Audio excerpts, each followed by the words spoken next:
Hello and welcome to GPVWC Supercup here at Interlagos, the second to final double round of the season.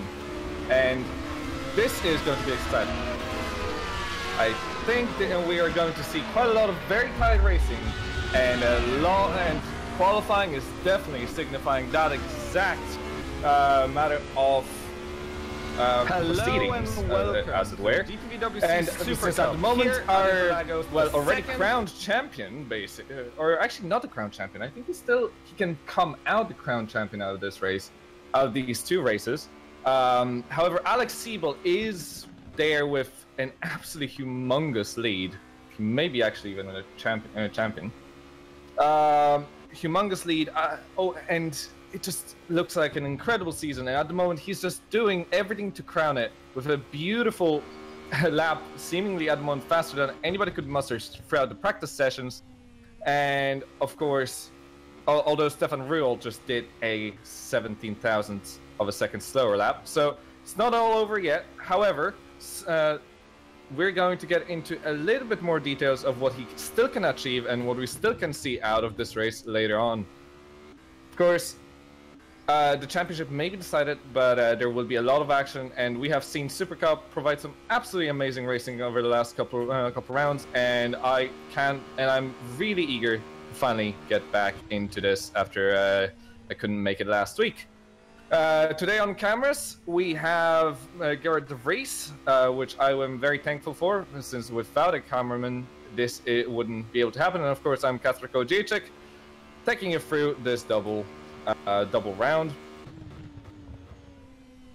So at the moment, Alex Siebel is leading the qualifying session with about 4 minutes to go. Stefan Ruhl in second, third for Dina Paolini, fourth for Jeffrey Fournier, and fifth for Chris Shepard. All drivers doing extremely well, and Chris Shepard probably being one of the more surprising drivers to be this quick with Cosmo Racing, but still doing absolutely incredible job in practice and qualifying. And the differences are absolutely minuscule. The difference between the first and the fifth driver currently in qualifying is just 67 thousandths of a second. That is just basically one small mistake, one little wiggle, one tiny little mistake on when to apply the throttle or the brake is absolutely fantastic. We do have a couple penalties, which I will get into later. And of course, we also have the rule stating that the drivers have a bit of an option as to whether they're going to start on a hard or a soft compound of tire. And this is of course to do with qualifying.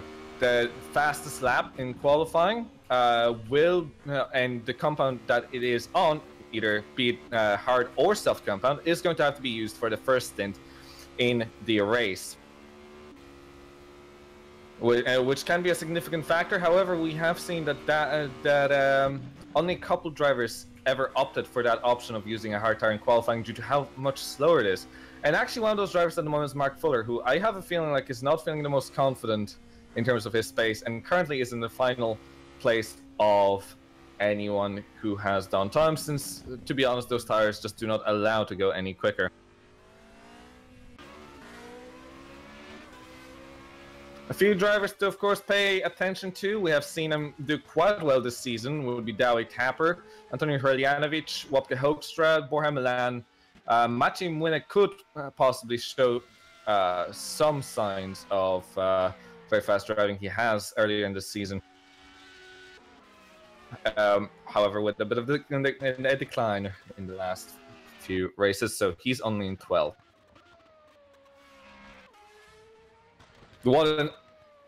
Actually, we've just had an absolute stormer of a lap. I haven't even realized that must have happened just about a lap ago.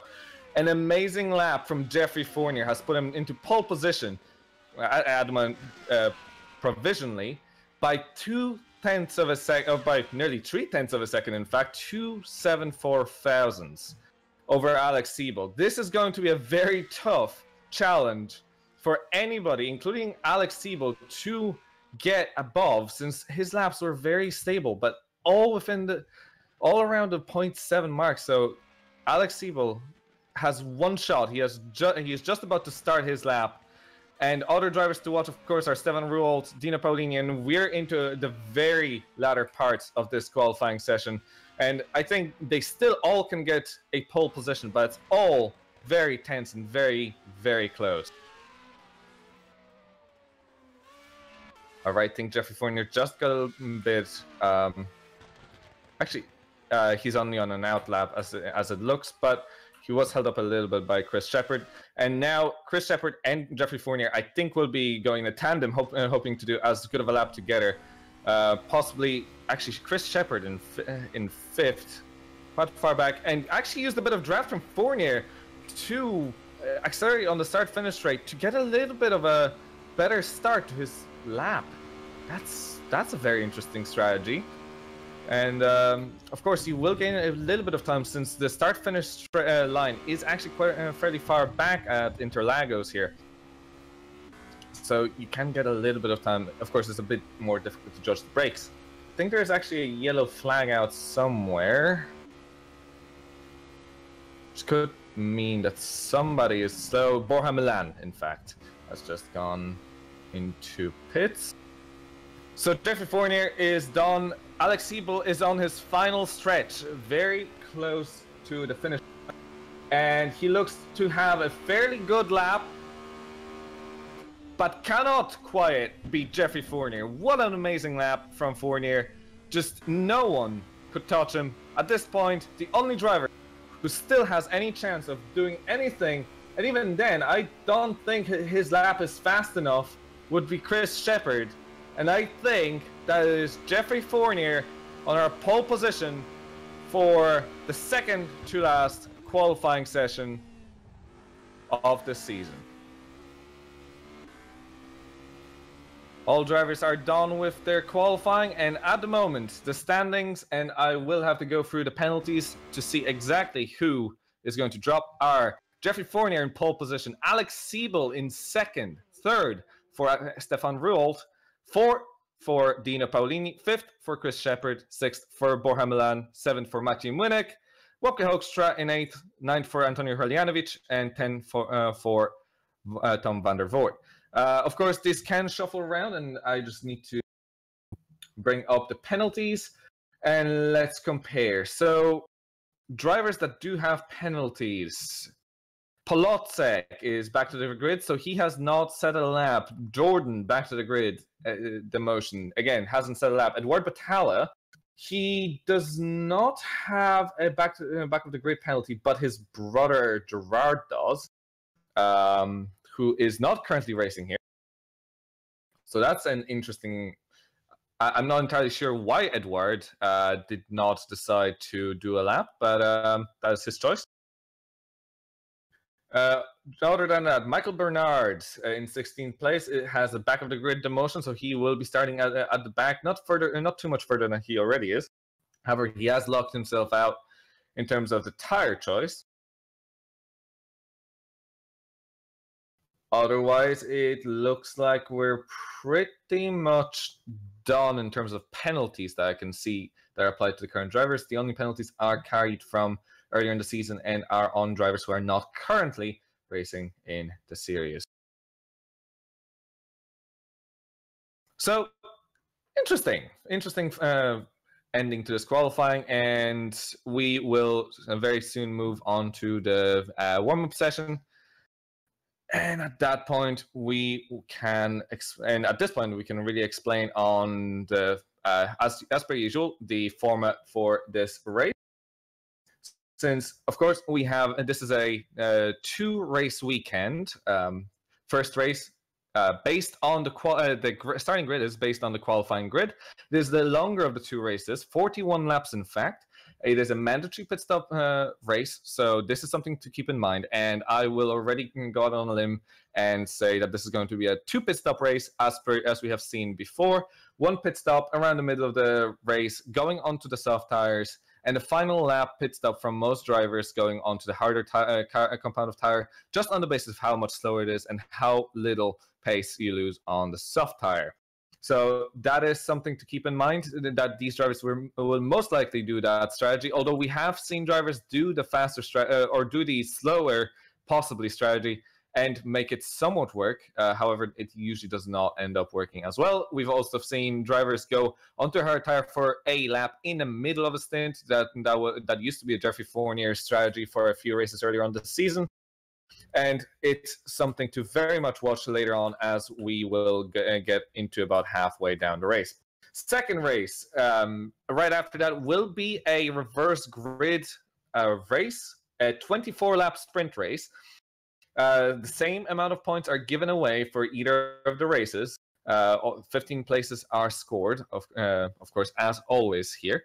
And the reverse grid number is randomly selected between 6 and 10.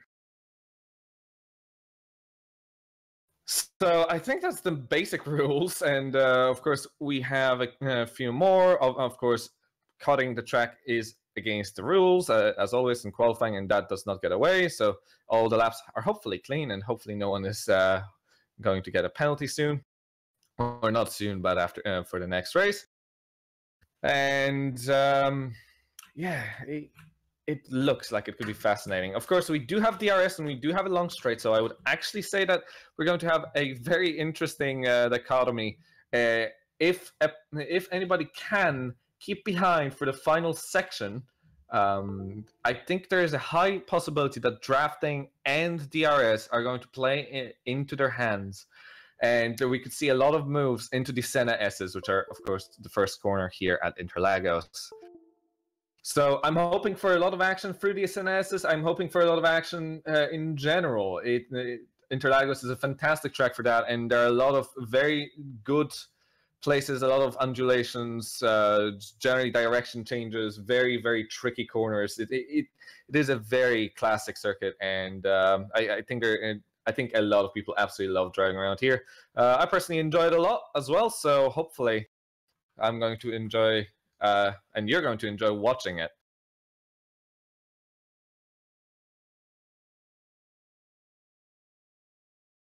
Of course, we are in warm-up right now with about 2 minutes left. Drivers are doing their, more than likely, their race stint and race quick simulations and final preparations for that.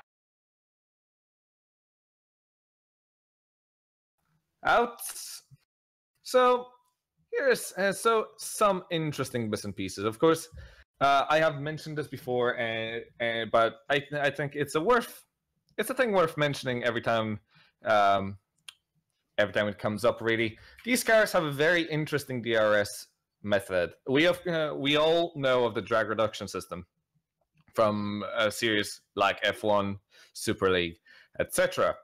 Of course, that system is based on the top plate of the wing actually folding up, allowing the air to pass through, like as if that top wing essentially wasn't there. It lowers the drag as much as it can. What happens in these cars is a little bit different. The idea is to stall the wing in some way, and what you could do is completely block the airflow through the gap in between the wing and in the back of the car. If that air can't get through, the wing just can't generate as much downforce. That's why we see so many plates on wings in general, and why that increases the efficiency usually. So that is how these cars work. They actually close the wing rather than open it for DRS. So that's something, if somebody doesn't know, a piece of trivia for you. It's something that I probably talk way too much about, but it still is an absolutely fascinating fact for me, and hopefully for yourselves. In terms of racing, I think, yes. Okay, so it's 111 points with only 100 points on the table. Yes, Alex Siebel is actually the champion. I needed to confirm that for myself. Dino Paolini is not technically confirmed second place. So technically, although not very likely, we are going to see a battle for a second place in the championship. I don't think it's going to happen. However, what we can see and what we will definitely see is a battle for third place. At the moment, Dennis Jordan is in third, currently 2 points in front of Geoffrey Fournier. Geoffrey Fournier, of course, starting from pole position, and Dennis Jordan having a very difficult time starting from the very back of the grid. Actually, from 18th, to be perfectly precise. However, it looks like possibly if Dennis Jordan could do well in the second race, and especially if he can make a few places up in the first race, I think there's a battle is still on, and especially it can still go on all the way on to Abu Dhabi, where, of course, that could culminate another few battles for certain places. We still have a massive battle for 5th place as well. Wopke Hoekstra, Borja Milan, Stefan Ruold, and Jason Muscat are all technically down, are very close to each other technically, and are still able for that 5th place in the final standings. There's only 14 points in between the 4 drivers. With 4 races to go, that's very much a gap that can change around, and we can see some shifting around of the drivers. Last bit of another couple bits of trivia. If we see Alex Siebel win 2 races here, which at the moment looks like it's not going to be an easy job for himself, we're going to see the first time he's going to beat his own record. In fact, which he set in Austin, well, before Austin, in Japan, basically, and Austin, to be fair, where he has won 5 races in a row and won 2 complete rounds in a row. Of course, that has to happen if you're going 5 races. And at the moment, if he wins every single remaining race, which is quite a bit of an ask, both races here and both races in Abu Dhabi, he will have 6 races in a row with another record of 3 complete rounds being won by a single driver in a row. Absolutely incredible dominance this season, and I think he needs to let somebody else start winning, because this is just not fair, really.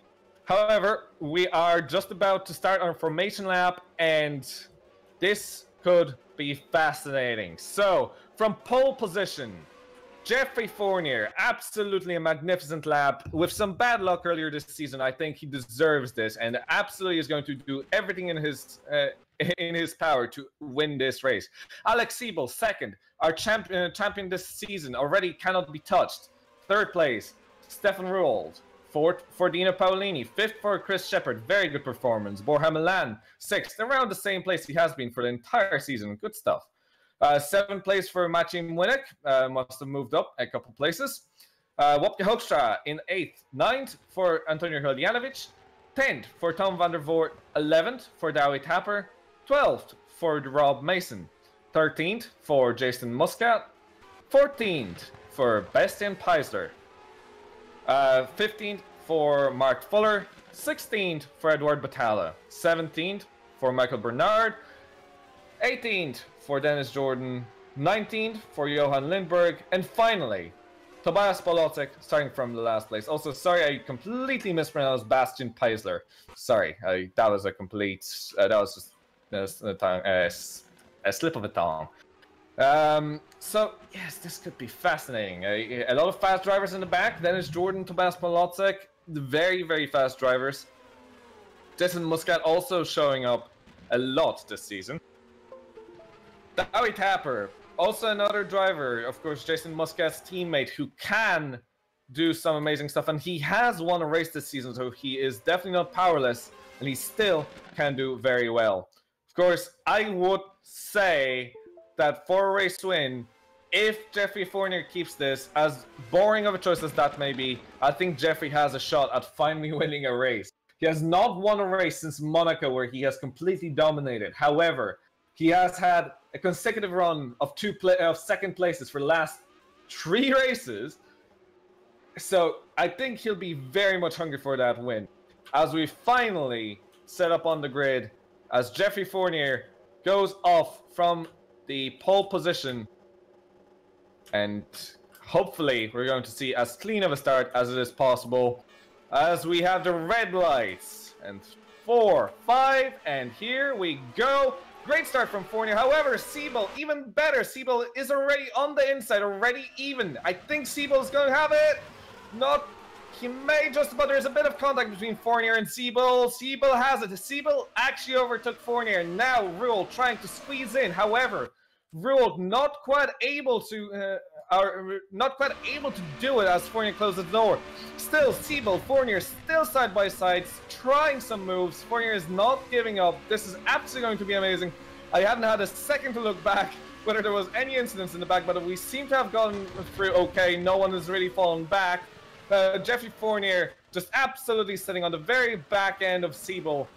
And that was an incredible start from our for our already crowned champion this season. And this is going to be tough for him to get away if this pace was anything to go by. As we have a bit of movement in behind, Antonio Hreljanovic in 11th place, currently with Rob Mason, just going side by side, keeping it safe. As Muscat right behind is also trying a move on Rob Mason. Absolutely tough corners to do it side by side, and I think there will be even a little bit more movement right there. However,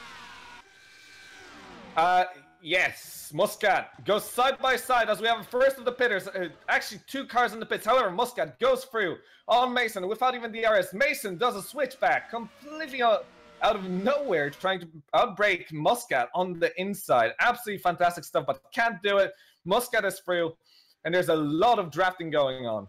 And something that's also very interesting is up in the front, Alex Siebel is under immense pressure from Fournier. It's last time on the last split, it was only 0.177 of a second. This is going to be a battle of the ages. This could be one of the most ridiculous battles if this is going to keep up. Something akin of what we've seen in Japan earlier on this season.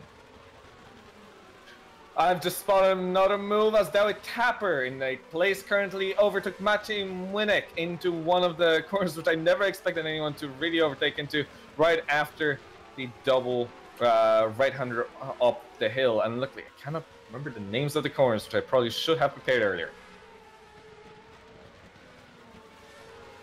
Couple drivers still look very close together, bunched up for 11th place. However, I think right in front of them is where the action is going to happen. Tom van der Voort seems to be ready to attack Maciej Młynek for 9th place. 9th place is up for grabs right now, with Tom van der Voort going to the inside, doing a very similar move to Kacper. I don't think he can make it. He doesn't brake late enough, and Maciej Młynek closes the door perfectly. Absolutely great stuff, and I am afraid that the DRS is going to skew this entire racing. However, Tom van der Voort doing another attack, going on the inside into the fourth corner, I think, and cannot quite do it. It seems like Tom van der Voort is a little bit weak on the brakes compared to Maciej Młynek, who is absolutely on it. However, he doesn't seem to have quite the pace in a straight line, nor in the corners to really get away, nor to overtake for himself. However, the top three drivers have actually really closed down on each other, all of them within 1 second. This is going to be very interesting. DRS is going to be enabled after they cross the finish line right now. So this will be an interesting train. If Jeffrey cannot close back down to Alex, this could end up with Stefan being the only one with DRS, and at that point, Jeffrey, our pole sitter, could end up in a massive bit of trouble. As I spotted another battle, sorry for jumping around, but for 12th place, Rob Mason and Jason Muscat going side by side from the Senna S's. There's a contact. Muscat is half spun. Jordan had nowhere to go, nearly crashing to the back of Muscat. This is scary stuff, but thankfully nothing happened. However, Jordan going for a move on the inside of Muscat. Did Muscat overshoot? No, he hasn't, but he's wiggling. Jordan, for 12th place, he's going to possibly attempt to move on the outside into a corner, which I don't think is going to work. No, he can't quite make it. However, his lines are going to be much better onto the heavy braking zone, but he cannot utilize that to his advantage. And Rob Mason, by the skin of his teeth, is still in 12, or sorry, Jason Muscat is still in 13th place by the skin of his teeth. So that was very close, and it all began with a contact with Rob Mason and Jason Muscat. Scary, scary stuff. Hopefully we won't see too many contacts, but unluckily there's some grim inevitability to that exact moment when you go side by side through the Senna S's.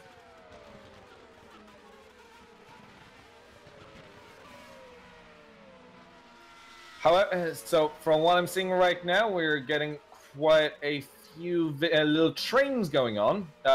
One major train is, of course, for the lead.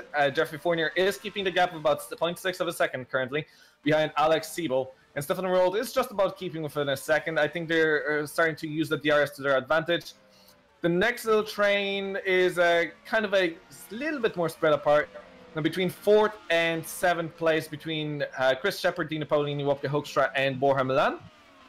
Douwe Tapper is the leader of the next train. This one is very close and very, very tense, and we have seen some battles here already. Douwe Tapper, Maciej Młynek, Tom van der Voort, Antonio Herlianovic, all of them within just 1 second. This is ridiculously close, and I think we're going to see quite a bit of moves in the DRS zone coming up right here on the straight as they come up to the start-finish straight.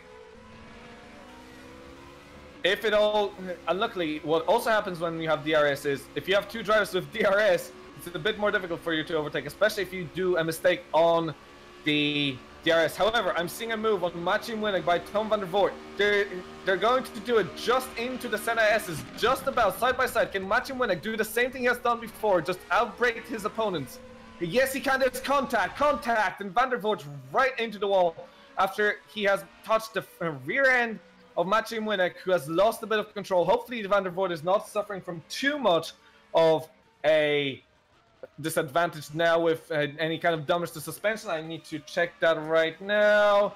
He does have a little bit of damage to his suspension. Yes, just a tiny bit. Thankfully, it's not as bad as we have seen earlier on the season in some other cars. However, it is noticeable, and there is a little bit of a skew. So hopefully, van der Voort is not going to be suffering in his pace too much.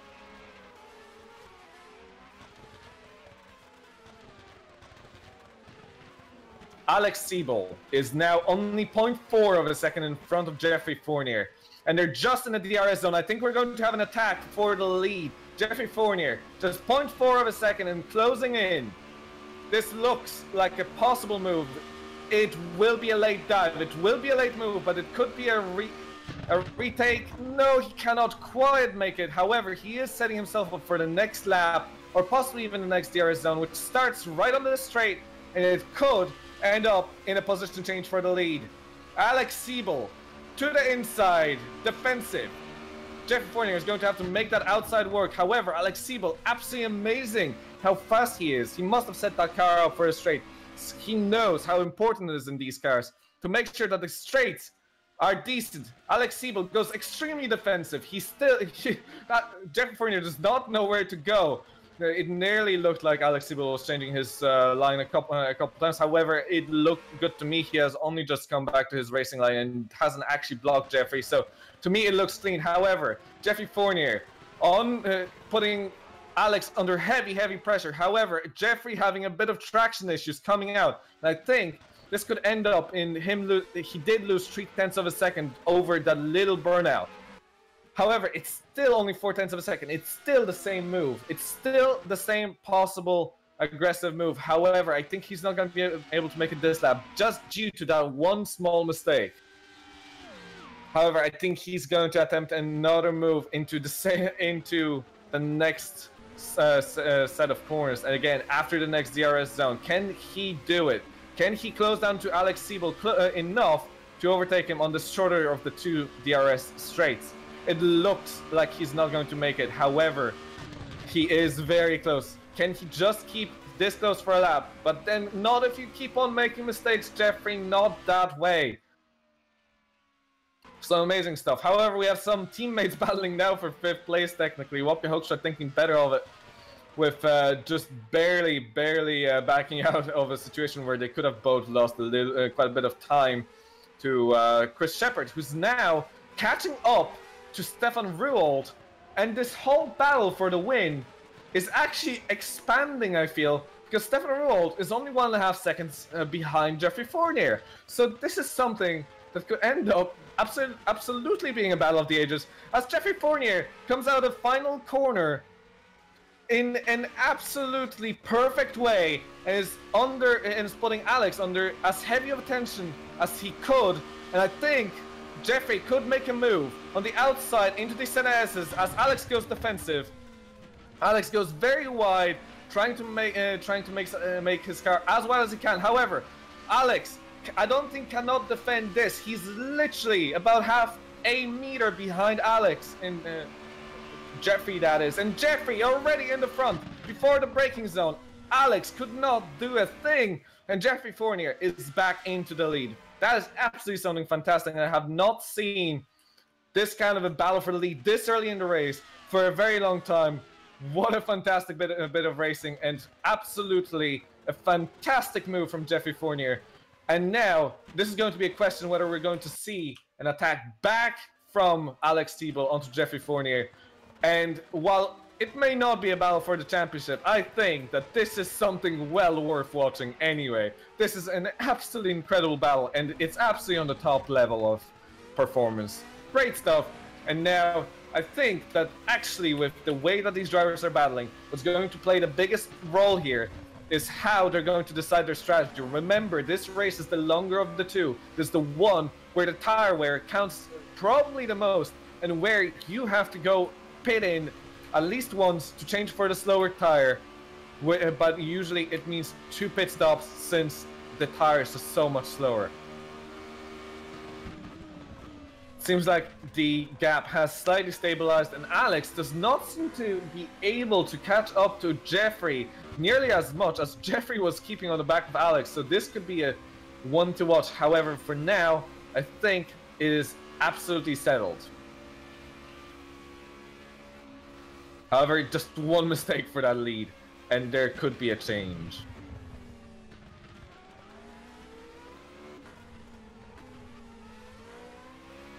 So we still have a couple trains going, of course. We have the 2 drivers battling for the win still, technically. Well, not technically, we do actually have battle for the lead. However, the next closest thing is the battle for 3rd place. Currently, Chris Shepard is only half a second behind Stefan Ruold. He's been absolutely on it. Absolutely fantastic performance from Chris Shepard. And I think that he could be here and be fighting for a podium in this race absolutely outright.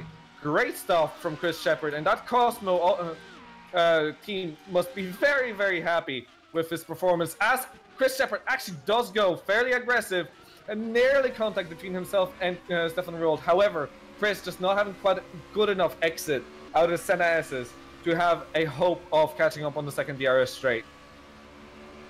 Whew, I'm going to lose my voice by the end of these 2 races. However, I think it's going to be well worth it. As we have a bit of a battle between Matching Winnick and David Tapper. Matching Winnick going to the outside of the second of the DRS zones, and he actually makes it work. There's a bit of contact between Tapper and Winnick. Tapper having the inside line after the contact, and I think he's going to have it. It's all going to depend on the braking point, and Winnick cuts the track to just barely avoid Tapper.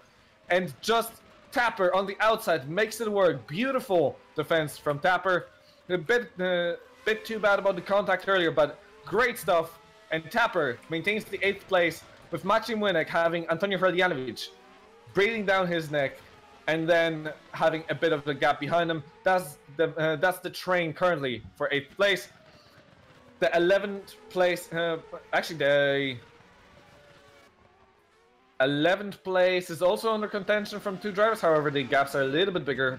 Tom van der Voort and Jason Muscat having also Dennis Jordan join behind them, with a massive gap in behind them. And 2 drivers fighting for the final places for the points. Rob Mason and Michael Bernard in the final 2 places.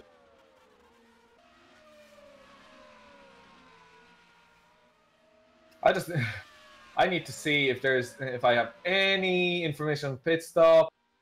Don't think I do, unluckily. We have seen a couple drivers, and I presume that's all of the hard tire drivers going to pits early on in the race. So that's something to keep in mind, that some drivers will not already need to go onto the softer compound. And the only driver currently on a harder compound of tires that's still on the track is Mark Fuller, I think. I need to confirm that. Yes, it is the only driver on the harder compound of tires currently in the second to last 19th place. And I have to say, I am very, very happy with the current retirement rate of 0%. Everybody is still running as this, and if they started a race, and it's absolutely glorious to see. That's exactly what you want to see in a race at this level. No race-ending crashes, no retirements, as we have a battle still raging for 8th place. Maciej Winnick scaring Dowie Tapper, and now I think this is going to be a move. Maciej Winnick for 8th place on the DRS zone again, something akin of what Fournier did, very similar. Is he going to go to the outside? Just waits to the last second. Dowie Tapper just cannot defend, but can he keep it on the inside? Maciej Winnick having to go to the outside, and Tapper utilizing his slow exit due to the AstroTurf, and we're going to see 3 wide. No, thankfully, Kolodziejczyk thinks it's better of it, because 3 wide, holy, that is an incredible move from Tapper as Winnick spins, and wow, Tapper going sideways. I didn't think that is possible for an overtake. That was on the outside of a really fast double right-hander, or a really just basically a very long right-hand corner that's very, very difficult on tires. Just going completely sideways. I don't know how you do that, and overtake on the outside going faster than on the inside line. That is something for the books, and I think that could be one of the best overtakes because that basically is what it was of this season. Absolutely something amazing. As we have Stefan Rold actually making a mistake. I need to quickly see, but now Dino Paolini is in front. Stefan Rold and Chris Shepard have had a bit of altercation, as did Dino Paolini.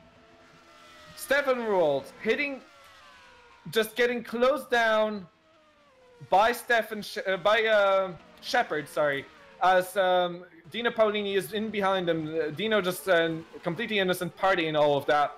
Stefan Rold just wiggling into Chris Shepard, who unluckily gets taken out and is our first retirement of the race. This is absolutely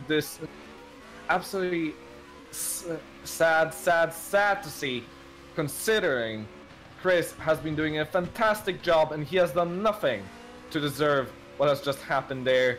It was purely unlucky fault. It wasn't. I'd say it was a racing incident by Stefan Rold. Of course, it is not for me to judge, and I would presume that is going to one for the disciplinary committee over the next couple of weeks, as Stefan Rold is now going to have to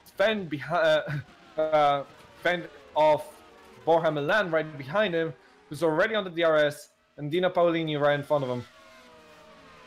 And unluckily, that has influenced this race a little bit. That means that Edward Patala does advance to 15th place, and now we have the first of the pitters, and it's not because he wanted to. Dowie Tapper into the pits with damage.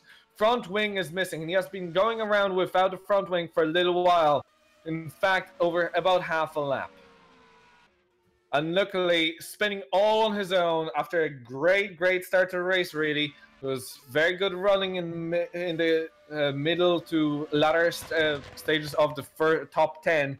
Dowie Tapper makes a very big mistake, loses the front wing, and loses his chances for a good race. He will now have to do some incredible work, try and get back to the top 10, if that's even possible, which I unluckily think it is not. He has also opted for the...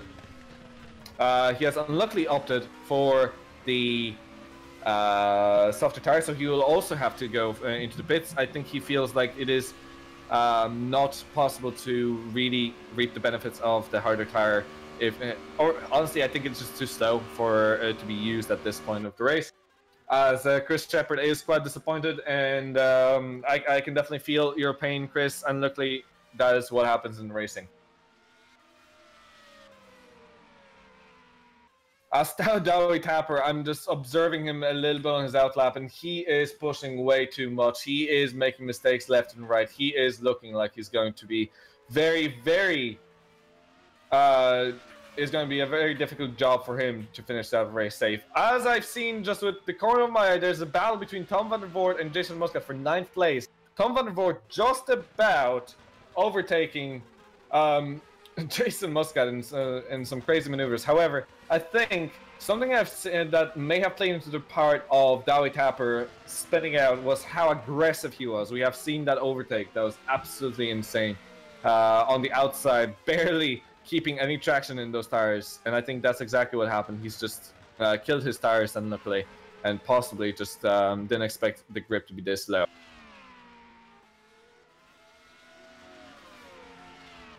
Looking back, we have Jason Muscat and Tom van der Voort again. Muscat doing an incredible move on the outside of the DRS, and it's absolutely done and dusted before they even get to the breaking point as Tom van der Voort touches the back of Muscat. Dennis Jordan has to cut the corner to barely avoid Tom van der Voort spinning right in the middle of the San Esses. That is the most scary place to be sideways on to traffic. Thankfully, no one else got hurt. However, Tom van der Voort is a victim of his own making by just braking too late, just not quite feeling it, hitting Jason Muscat a little bit. Jason just getting a tiny bit of wiggle, and Jason gaining a position in a in a good way. However, Tom just making a mistake on his own, and now pushing quite hard to try and get back, and it could end up being very detrimental to his tire wear. Of course, I don't think that would be the nicest car to drive now after you had to lock up, and Tom van der Voort is sliding all over the place. So now, battles. Borja Milan for from 5th place on Stefan Ruold. Some very aggressive moves to just show himself to Stefan Ruold on the start-finish straight, and I think we're going to see quite a bit of movement here now. I think we're going to see quite a bit of attacks, and I think this is the one to follow. The 4th place battle between Stefan Ruold and Borja Milan is going to be a big one. Stefan seems to be a little bit faster. However, Borja now seems to have the pace, which, let's see, compare the lap times. Stefan's last lap was actually fairly slow, quite a bit slower than his fastest laps, so it could just be that it was a bit of a mistake last lap that got the opportunity for Borja to even attempt a move. As we have Rob Mason into the pits. It looks like a scheduled pit stop. 41% of the race down. It appears that he is going for the strategy that I mentioned at the beginning, coming into the pits for a set of soft tires and doing one single lap on the hard compound late on at the very end of the race. So there's a little bit of a battle for the lead, but I don't think we're going to see a overtake from Siebel. No, Siebel is trying to keep close, but I have a feeling like Fournier actually is set up for the straights a little bit more than Siebel now that I see the comparison of them fighting. And what is happening is an absolutely insane battle.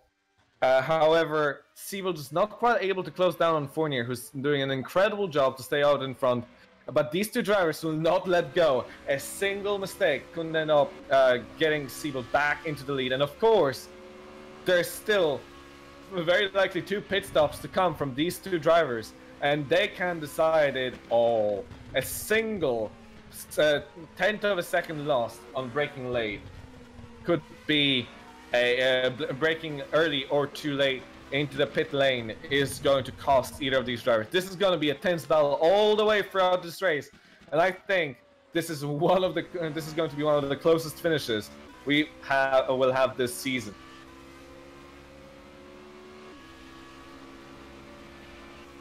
And there is some explanation from Chris Shepard on what he feels it was like. However, Alex Siebel going for a move into the Senna S's. He's actually already alongside. Is he going to make this move stick into the Senna S's? He actually is. This is something that I did not expect to happen. Jeffrey Fournier down into 2nd place. However, he keeps on the very back end. And now, Jeffrey, with the DRS, is going to attempt a move like he has done earlier. A massive shuffle for the lead again as Siebel breaks later. However, Siebel now is going to have a bit of an overshoot. However, it seems like his tires may be a little bit better, considering Siebel was able to keep it together. And Fournier is going to go for a late dive. He's not quite. The battle for the lead is on again.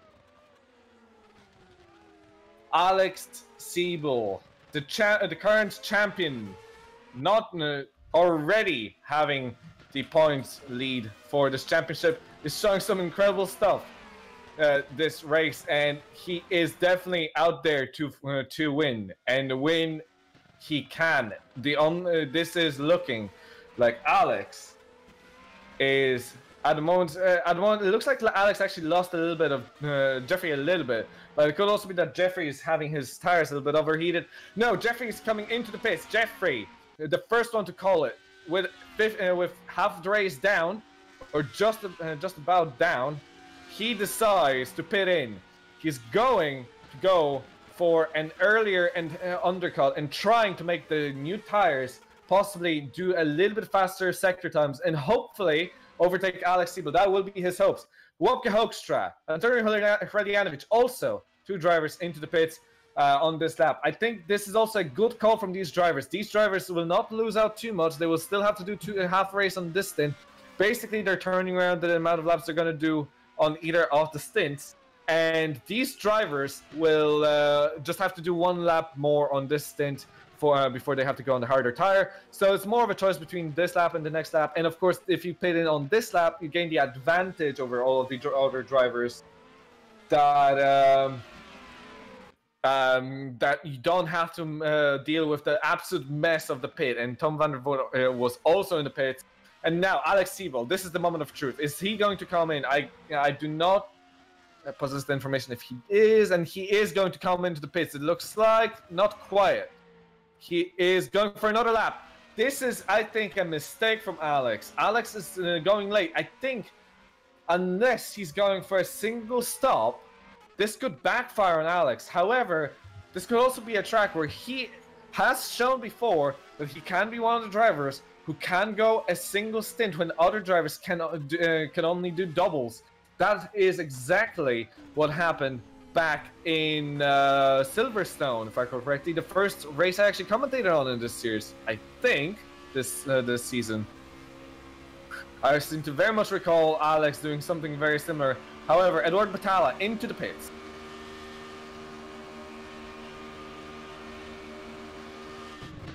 And next up, let's see. There's a bit of a battle for 10th place between Antonio Hreljanovic and Tobias Kolodziejczyk.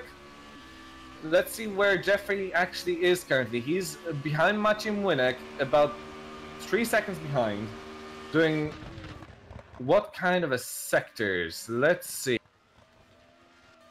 I just need to quickly check. We're talking about 19s. So nothing. Well, actually, his middle sectors are quite amazing, and his final sector last lap was pretty okay. It wasn't anything out of the ordinary. His middle sector is absolutely on fire right now. His first sector was pretty good, and less than a tenth slower than his fastest time, and his second sector is absolutely on it. His final sector, however, is it going to be enough? Is it going to be enough to be faster than Alex on this last lap? So Alex has, Antonio Hreljanovic has actually DNF'd. What happened to Alex? What happened to Antonio? Just a straight disconnect. Oh no, that is an absolute bummer. Antonio Hreljanovic out. Tobias Kolodziejczyk was in pits. Muscat was in pits. Alex Siebel must have pit and is less than a second in front of Jeffrey Fournier. So these two drivers, Fournier seems to have not gained anything. In fact, he has lost time to Siebel by pitting in early. So it looks like Siebel is a lot better on tires, or he kept the tires until the end so he could just put that little bit more pressure on Fournier and attempt for that win. Dino Paolini into the pits, our current leader, with Stefan Ruhl taking the lead currently. He's probably going to be coming into the pits soon enough, unless he is going for the one-stop strategy. And yes, we have confirmation that Antonio Hreljanovic unluckily has had a connection drop, which puts him in a very unfavorable position for the next race, as well as he has unluckily lost his chance for a very good race this time around. So we can only feel a little bit sorry for Hryljanovic. You're not the first one to have this bad luck in here. Something that I have spotted right now, though, is Dennis George just got overtaken by Wopke Hoekstra for 6th place, by the looks of it. And Wopke Hoekstra, yes, up into 8th place. So good stuff from Wopke. Haven't started in 6th place. Hasn't started in the greatest of ways. However, now is up into 6th, and it is already after pit stop, so he's doing really well. Johan Lindberg is in pits meanwhile. So Stefan Rold into the pits for his first of the 2 stops, very likely, unless he does go for the harder compound tires. Alex Siebel is going to lead this race with Jeffrey Fournier nearly 2 seconds behind. Alex has put down the pain. He has definitely decided that it's hammer time, and Alex is absolutely out in full force. This is absolutely what we have seen all season long, especially in the second part of the season, second half of the season. Alex, once he can and once he does, absolutely no one can catch Alex, and no one can take care of their tires to the same level that he can. It's something that just it boggles my mind, put it that way, as to how a driver can manage this kind of a feat. So now, drivers in proximity. So Dennis Jordan still keeping close to Wopke Hoekstra, so that's still not over technically. However, Wopke seems to be a little bit quicker and seems to be a little bit more of a driver up for that 6th place. Generally, we have a closer counter for 16th. However, that is not exactly a big encouragement, since of course only 15 places are actually awarded points at the end of the day. Now, looking down, it seems like Alex is putting some incredible lap times.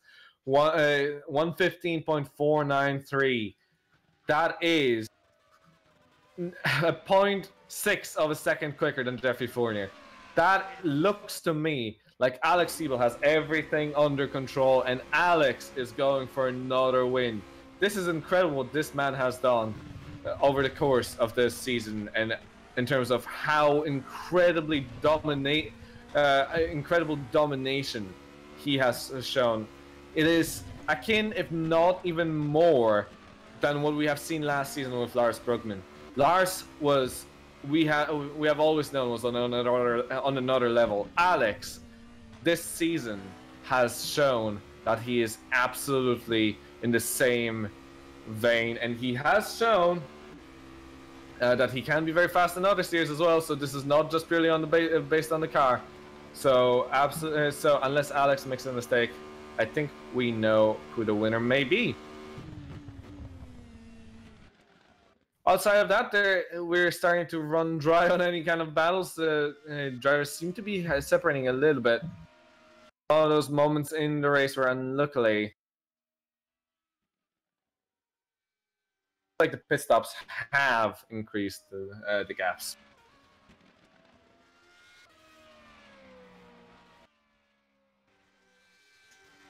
I think the closest that we have at the moment, and that's not even very close, is the 6th place, and that's 2 seconds. The 4th place, and that's nearly 2 seconds. And we also have an 11th place battle for, but that's again 2 seconds. So fascinating, these cars. Absolutely fantastic in terms of, I think, getting people to really push themselves. And it seems like the tires are quite forgiving. However, something that we have found is that the brakes aren't. We have seen some brake failures this season, and hopefully we're not going to see too many of them here. However, this is the race that this would happen. And of course, it just takes a lot of care if you do have that problem. This is not exactly a track that would be signifying brake issues, considering there's a lot of straights between the braking zones. However, there are a lot of very heavy braking zones, so that's also something to take into account. And by the way, there's a comment from Ryan Nash. Yes, it is Zebo winning again, no surprise.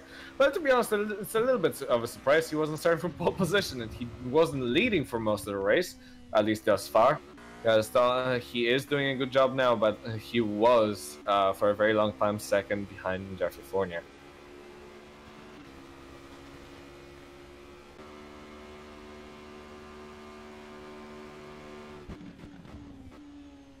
Stefan Rawls, let's see his lap times, because at the moment I'm seeing something that's very interesting. He's doing lap times very similar to Alex Siebel, 1/10 of a difference between the two. And Jeffrey Fournier is doing very similar laps again. He's just Jeffrey has had a very slow lap last round, a second slower than Alex. This is not good. However, that means that Dino is possibly going to have a possibility of an attack soon enough, considering they're closing down. The difference is only 1.3 seconds right now. So to me, this looks like Dino Paolini could be absolutely charging for the second place in this race. I think it'll all come down again at this point, and luckily it looks like the finish for the win is not going to be coming down to who's going to be pitting in better. However, that's exactly what can happen for second place. Dino Paolini absolutely on it, and I think, don't take me wrong, all of these drivers deserve a podium. I think Borja Milano is also doing a fantastic job, and I wouldn't mind seeing himself coming up again and getting a podium. But something that I have to commend as well is Borja Milano up into 4th place, starting a little bit further back today, and I think it's 6th place to be precise. And Borja doing great job, keeping very close to the podium. He's had his ups and downs this season, but this is definitely one of the ups.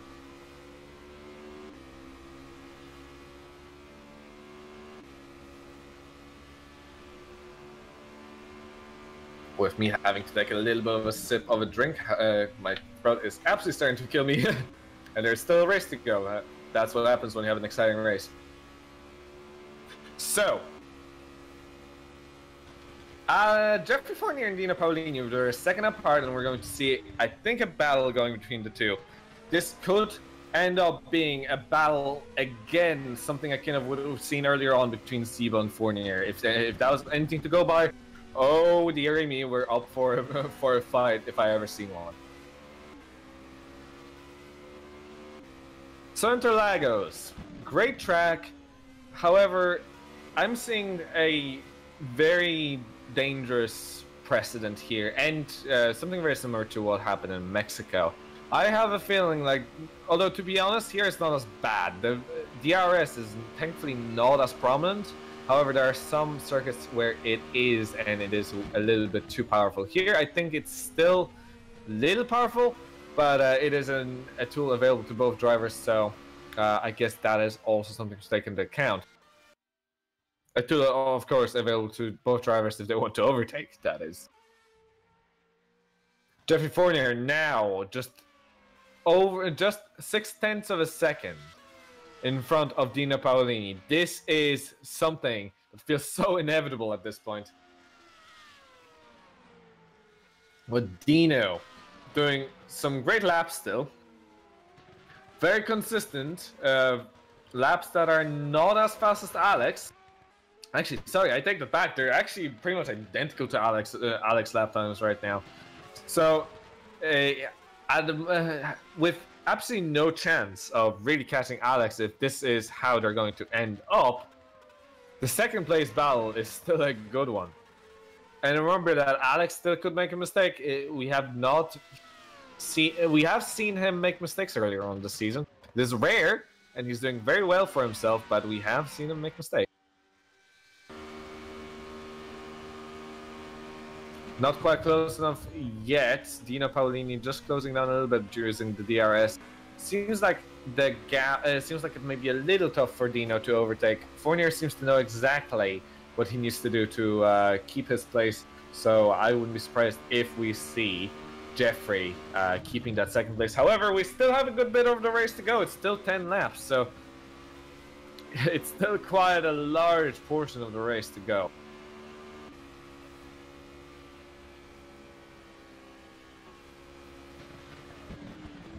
So, of the drivers that started back at the back of the grid, Dennis Jordan is a shout out.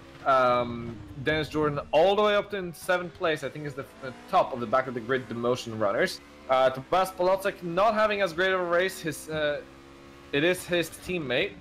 However, Tobias is only in 12th place, and that's extremely disappointing considering Polotczyk has had a great start to the season. Or great part of the first half of the season, and then unluckily kind of fizzled out. It's an unlucky state of affairs.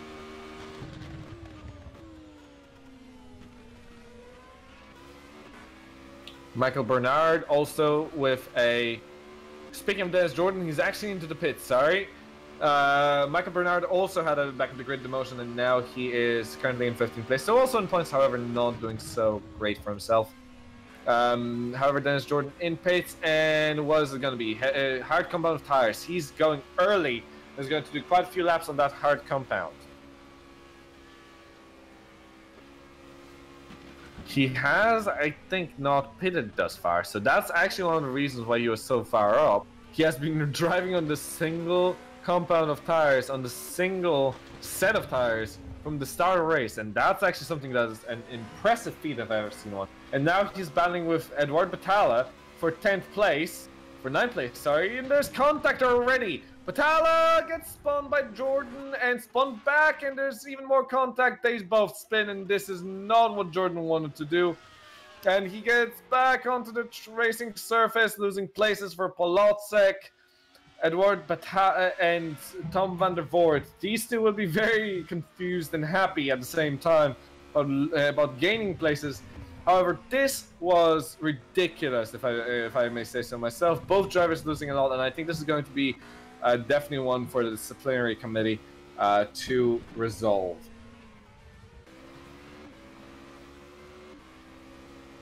So Tobias Polotczyk now, suddenly, as I was saying that Tobias not having as good of a race as Dennis, Polotczyk, who has already been in pit and is on the harder compound of tires, that's still not right. No, is on the softer compound of tires and still needing to pit in. Is now battling with Tom van der Voort for 9th place. So that's some consolation for Dennis Jordan, that the drivers in front of him still have to pit in. However, he has lost so much time that I have a feeling like he has wasted some kind of great opportunity. And I have a feeling that was completely of his own volition. But that is, of course, not for me to judge. And yes, Roy Schroten, that has actually just basically align with my views on the situation. Dennis slightly at fault in that, in any case, however you slice it.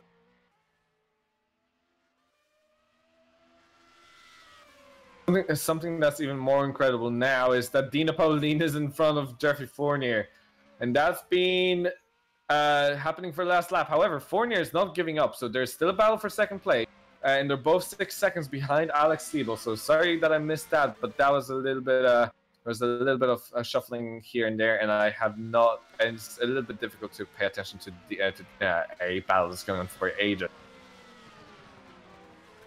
Jeffrey Fournier on the back end, trying to make his tires last as well, and trying to make sure that he has the tires to attack Paolini, as Paolini goes full pelt and trying to push the car all the way that he can.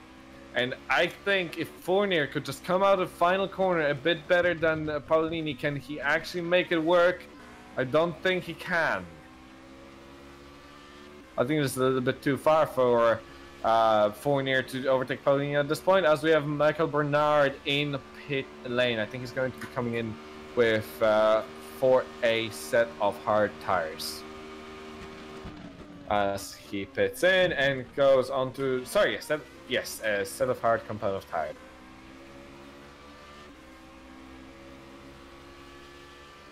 Jeff Fournier still in third place as I expected.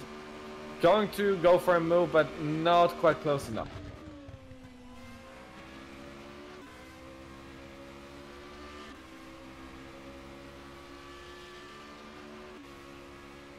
So it seems like my prediction on Jeffrey actually winning this race, or at least that's what I was thinking. I'm luckily not going as planned. It looks like Dino, even Dino is winning with him on merit. So that is just a little bit unlucky.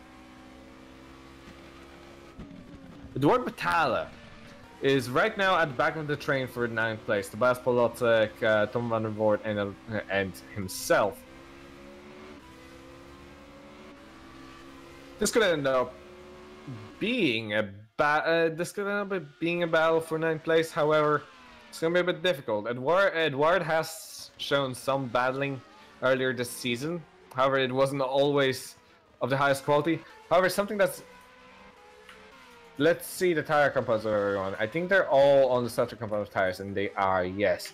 So Eduard, when was he in pits? He was in pits not that long ago, I think, actually. Unless that was a spin, which it very likely was. However, Eduard Batalla going on Tom van der Voort. Van der Voort not having the DRS, not being close enough, and Batalla now on the move for a start-finish straight. The DRS is closed, well, open, and he's gonna do it on the outside before the corner even, before the braking point even starts. And Eduard Batalla is through. Tom van der Voort drops down into 11th place, and Batalla up into the top 10.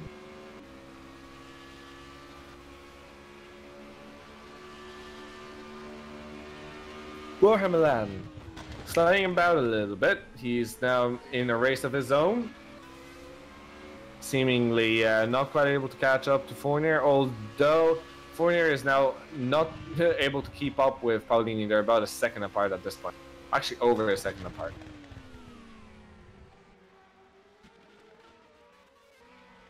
So Batalla back behind van der Voort. So van der Voort actually did overtake Batalla back, and it seems like he did that after the Senna S's. So good job from Tom. And great overtaking to manage after the Senna S's. So at this point, all of the work that was done is now undone, and Eduard has to do the exact same move again if he wants to get into 10th place, and this time not allow Tom through.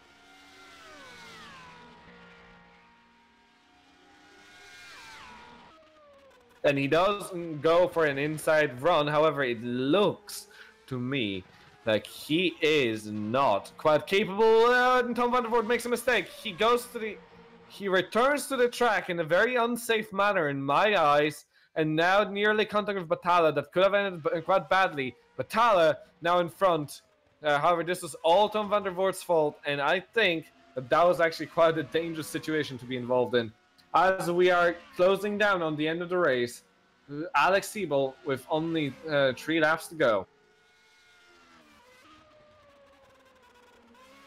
David Kacper was in pits for coming in for the final set of the hard tires this time around. Looking like a very disappointing race, possibly finishing in around 14th place. Very unlucky, as we have seen David Kacper making a mistake on his own early on in this race after running quite well. So Dawi not going to take this weekend as one of his favorites. Jeffrey now dropping back from Dino Paolini again, and looks like that battle is all set. Borja Milan still keeping about a second and a half behind Jeffrey, with Stefan Ruhl 2 seconds back from Borja. Wopke Hoekstra in 18 seconds behind in 6th place. Being in 18th place wouldn't be very good for him now. But Maciej Młynek all the way back 9 seconds behind Wopke Hoekstra, so that's very far back now. Jason Muscat is even further at a further 11 seconds, 38 seconds behind Alex Sieb. Tobias Polodziejczyk in 9th place and 10th for Eduardo Battalla as Dino Paolini comes into the pits for his final stop as Chris Shepherd does rejoin the race. I think he is in just purely to prepare for the next race, considering he has ended his race with a damage. As we have Wopke Hoekstra and Dino Paolini in pits. Looks like these two managed to time this perfectly, even though they're in the same team. They didn't have to double stack, and now Wopke Hoekstra is getting serviced himself. And Wopke is out on the road again, as Bastian Paisler is now into the pits. Of course, the series is a little bit odd for anybody watching. A lot of the drivers do decide do a final lap pit stop just purely to get a set of hard tires onto the car. Stom van der Voort goes into pits for the set of hard tires to satisfy the regulation, with 2 laps to go. Now Alex Siebel into the pits, final lap. Jeffrey Fournier into the pits, final lap.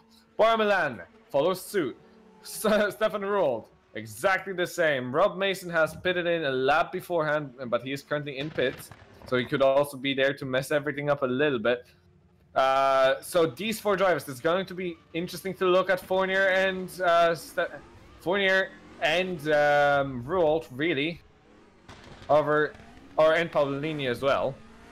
Martin Willick into the pits. Paolini comes out safely. Alex Siebel comes out safely in front of him. So it looks to me like we have Borja Milan in 3rd place. Borja Milan has jumped both Jeffrey Fournier and Stefan Roald. How in the world did this happen? How can you jump 2 drivers of this caliber in a single pit stop? This is something that I've not seen in Supercup throughout the season at all. That's not what is happened. This must have been some kind of mistake, or somebody has pushed really hard. I'm going to have to rewatch that replay soon enough. However, Alex Siebel is about to cross the final start-finish line, or finish line in this case, with another win, 3rd in a row, going on for still able to get a record of 6 wins in a row. Alex Siebel wins the first feature race here at Interlagos. Dino Paolini coming in 2nd. Bora Milan in 3rd place. Jeffrey Fournier in 4th place. 5th for Stefan Roald. 6th is for Wopke Hoekstra. 7th for Maciej Młynek. 8th for Tobias Polodziejczyk. Looks like it's going to be 9th for Eduard Battalla, with 10th for Dennis Jordan, who is under heavy pressure by Jason Muscat, but I don't think he's going to quite able to make it on the outside. This is going to be close. This is going to be very close. Actually, Jason Muscat, by the skin of his teeth, actually gets the 10th place over Dennis Jordan. Wow, that was a close finish. Tom van der Voort in 12th. 13th for Rob Mason, 14th for Douwe Tapper, and 15th for Michael Bernard. Of the non-point scorers, we have Bastian Paisler in 16th, 17th for Johan Lindberg, 18th for Mark Fuller, and then we have 2 retirements, Anton Hreljanovich and Chris Shepherd. What a race. I hope everybody was enjoying that, because I was, and this is great. So, if our cameraman wants to jump in and say a couple words, I welcome him as well to do so. Yeah, what a fantastic event, and absolutely congratulations to Alex Siebel for the win. Great stuff. Borja Milan, fantastic podium. So, if Gerrit wants to say something or not, please let me know. And then... Oh, lovely. He's just eating a cookie. Well, as always, just in the interim, I'd always love to thank the cameraman. Without you, this wouldn't be happening, of course. So always a big thank you to all the cameramen throughout the season. And fantastic stuff. Apparently, Jeffrey Fournier's pit crew was a little bit intoxicated after a party with Rob. So, of course, Rob Mason being his teammate. So that's his excuse for losing that spot to Borja Milan.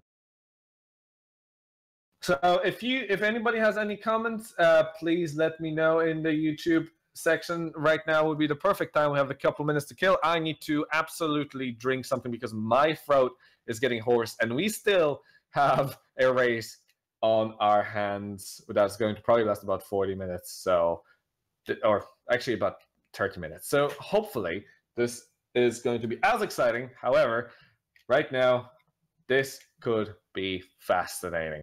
So Alex just doing what he does. The top two drivers are the current two drivers in the standings in the championship. Jeffrey Fournier doing fantastic job to, I think he is definitely taking the third place though. Too bad he did lose places in the end, but he is taking the third place in the standings currently. If his, considering out of his last 5 races he has done here in the Supercup, he has been in second place in 4 of them, and in 4th place once, and now he can add another 4th place to that. So in the last in the last 6 races, he has done it twice. I think we can expect having another 2nd place on our hands. So let's see how that happens, but it definitely puts him at an advantage, and he will definitely have a reverse grid. So as I'll quickly take a drink, and I'll let you know what is going to happen.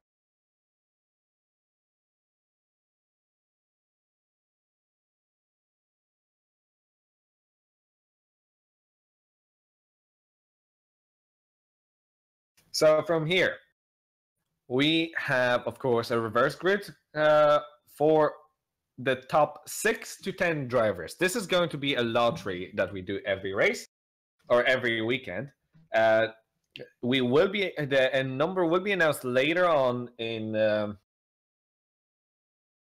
once we are in the warm-up session, and then we'll know who is starting from the pole position. So it could be any number of drivers.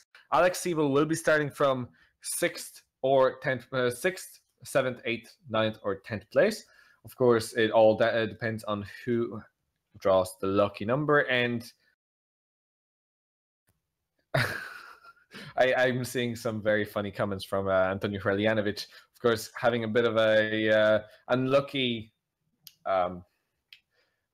unlucky disconnection with his internet by his internet from the last race. Apparently, he would rather race and battle Pastor Maldonado than battle his connection. So that is a bit of a funny comment that I think was worth sharing with all of you. And yes, that I'd say that a lot of people feel that way, even though they probably end up in the same situation anyway, retiring from the race.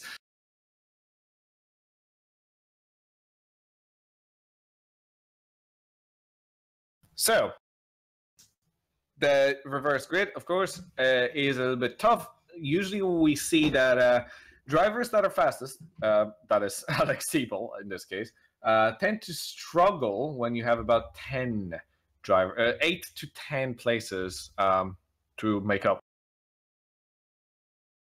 Which usually, well, sorry, 7 to 8 and 9 places, 8 or 9, 8 to 10 starting place. But what that usually means is these drivers are a little bit, it's a little bit tough to overtake sometimes. And that's when they usually struggle. And usually that's exactly when we see that braking. So And when it's usually 6, we have seen Alex Siebel win the races, usually, if it's just 6 drivers he had to overtake. And usually he's leading by like lap 1. That's something that you may see this race as well if something goes wrong. Hopefully not. However, that has happened earlier this season.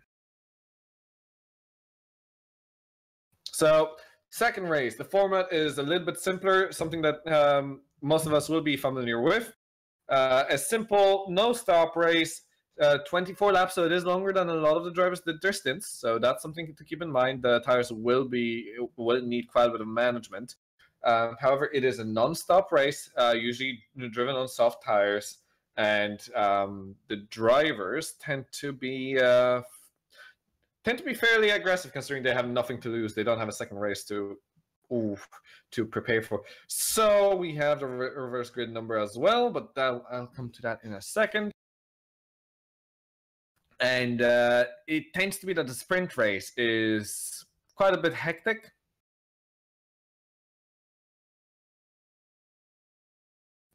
However, I'm just looking at some messages here. Apparently we're missing something. Or maybe not necessarily me, but our cameraman apparently missed something, and I'm not entirely sure what he has. I'm sorry? Oh, apparently we have missed some kind of a flying German, so something happened there. So I always thought that it's the flying Finns, not the flying Germans, but I'll take flying Germans for now.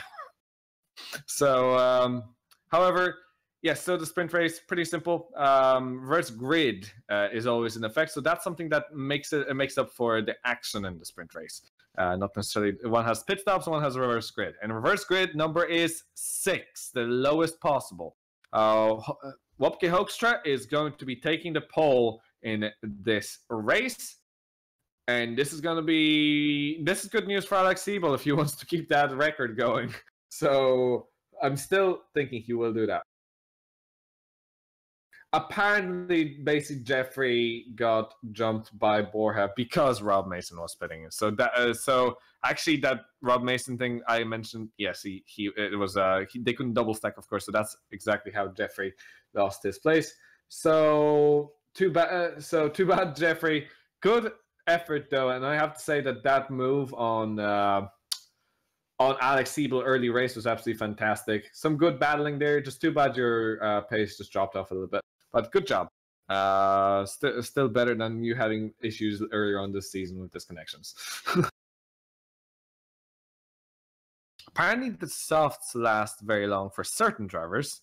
Bastian Pacer being one saying it at the very least. I guess it depends on how much you push.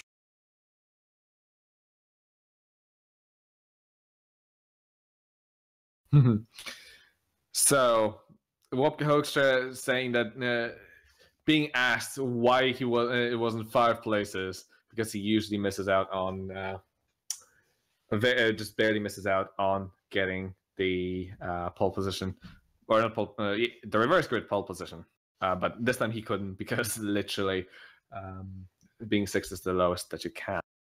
So a bit of banter going on as per usual, and I think we're getting ready for the second of the 2 races. My voice seems to be recovering, so thankfully I may be able to shout for another 20 or 30 minutes. Hopefully you're enjoying the stream. Hopefully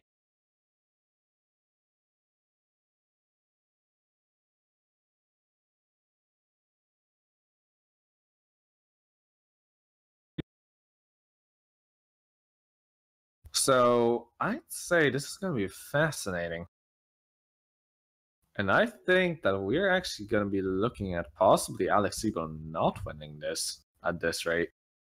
Just thinking, we're going to have to look at it exactly once we grid up. However, I have a feeling like this time around, Alex Siebel will have a very tough time overtaking certain drivers because they seem to be about the same pace.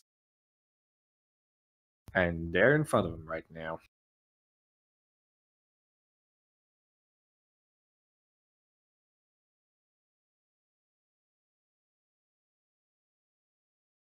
So,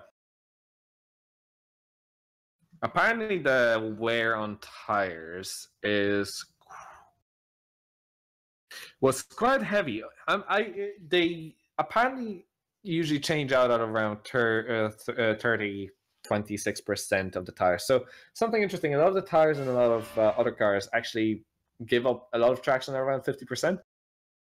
So interesting to see that the tires actually do keep going all the way until about 25, 26% and still give enough traction to go quickly. So that's something very interesting, and I think it's going to be fascinating to see how the drivers manage.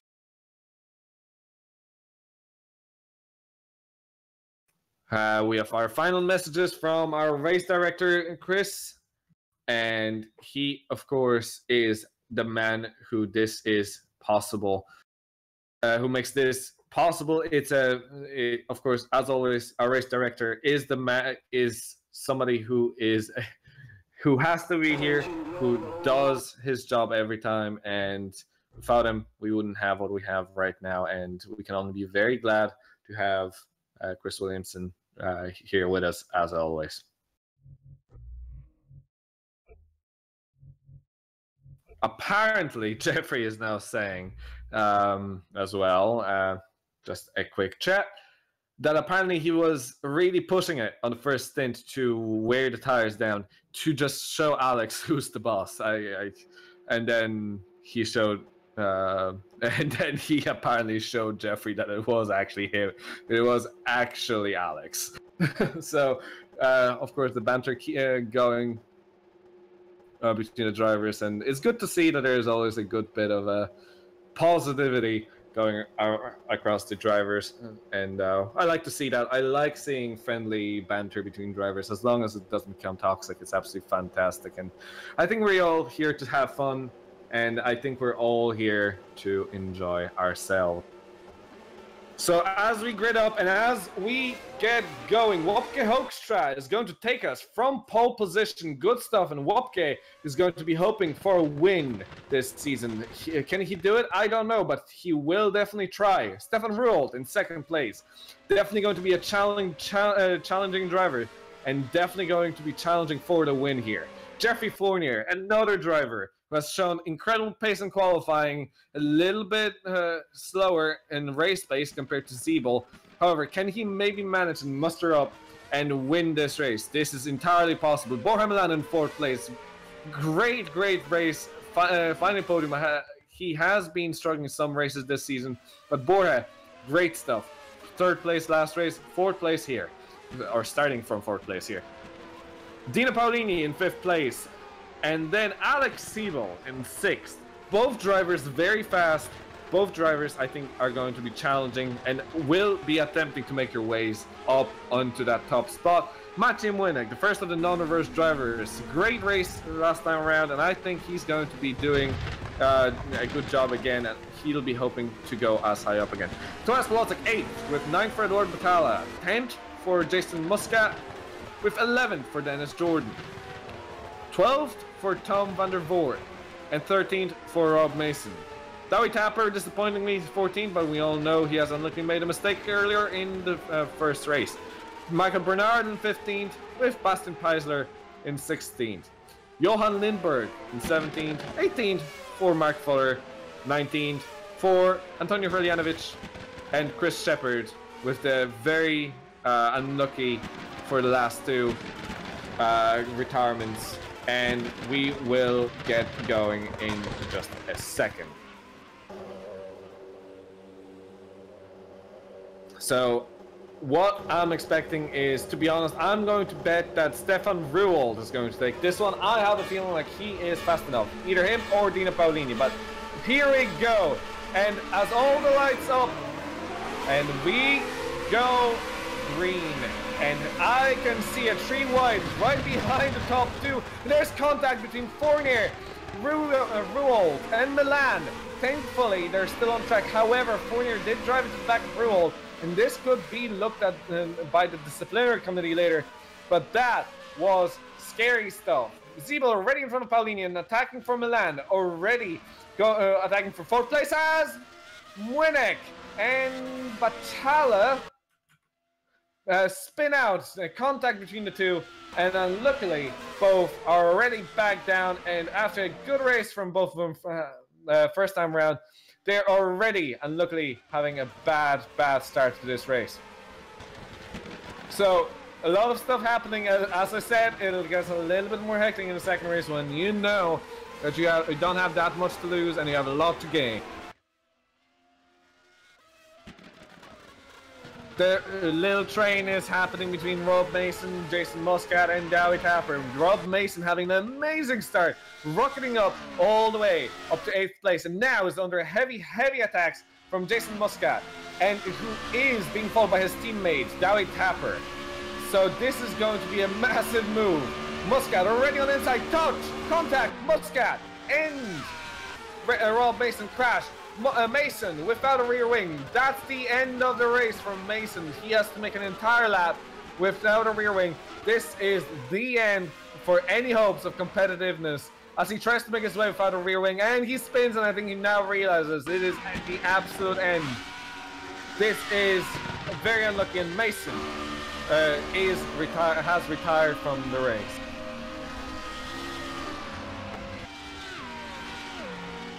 So this is unluckily a little bit less clean, and now there is a battle between Shepard and Michael Bernard for 13th place. A bit of contact again, Shepard touching back at Bernard. This is quite scary, and I see that there's a lot of contact. Not something I like to see personally. I really like clean battling. I don't like contact, so that's not getting a thumbs up from me. But then again, it was just a tiny little bit of a touch. Just a little bit of misjudgment, and it's very easy to do, so I can give that one up anyway. Wopke Hoekstra all the way to 1.3 seconds in front of Jeffrey Fournier, who's currently in second. Great stuff. Stefan Rult, however, I think is going to be attempting a move on Jeffrey as soon as we get the DRS.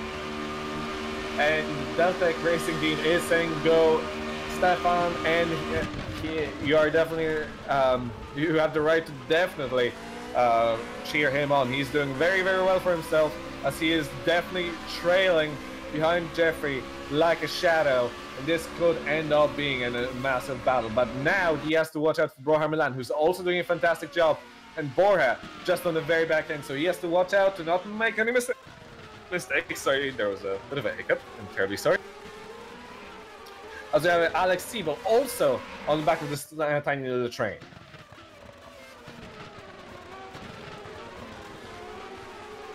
As I'm looking slightly behind, Chris Shepard is in a bit of a battle between himself and Mark Fuller as well. This looks like it could be culminating in an overtake very soon. So Chris Shepard going on to Mark Fuller now. Mark Fuller, of course, not being the most talented of the Supercup drivers, but he has been here for a long time, and he is definitely not. He is not a total pushover, but he definitely isn't. But I don't think he is quite up to the task of defending from Chris Shepard. Shepard on the outside, attempting a move, braking late, doing great stuff. There's a contact and nearly spins, but then bounces back off. We didn't see that happening. Winnick gets pushed onto the grass by Shepard. Shepard being a little bit argy-bargy there, and now Kolodziejczyk touches Winnick. Winnick just gets absolutely bullied out of the way. This is some incredible stuff. 3 wide, coming in, Winnick, and Shepard, completely closed. Oh, Shepard gets closed in. Kolodziejczyk, the innocent party and all of that. What has happened? This was, well, Shepard did initiate the move. He was absolutely sandwiched and could have done absolutely nothing to prevent that contact. That was absolutely crazy, and here's hoping that he is not here with damage. So matching Winnick and one more driver. It could have been Kolodziejczyk actually. At this point I actually have no idea. This was absolutely something crazy, and thankfully Shepard is still on driving, but he has lost a lot of time. DRS is now available to all drivers who are within a second of the car they are following, which means that now is when we're going to see possible moves from, I feel, Stefan Rule. Also, Antonio Frelianovic without the front wing is now into the pits. So I'd say Stefan. Something interesting is Jeffrey Fournier is closing down on Wopke Hoekstra. It is only 1.1 second now, and at the same time, Ruold is closing down on Fournier. So Fournier now in a kind of a bit of a pickle. He's definitely wanting to try to get back to on Hoekstra so that he can activate DRS, and he will be able to activate the DRS. Looks like he's within a second. So it looks like he just saved himself by the skin of his teeth. However, what it looks like now is we're going to have a battle for the lead.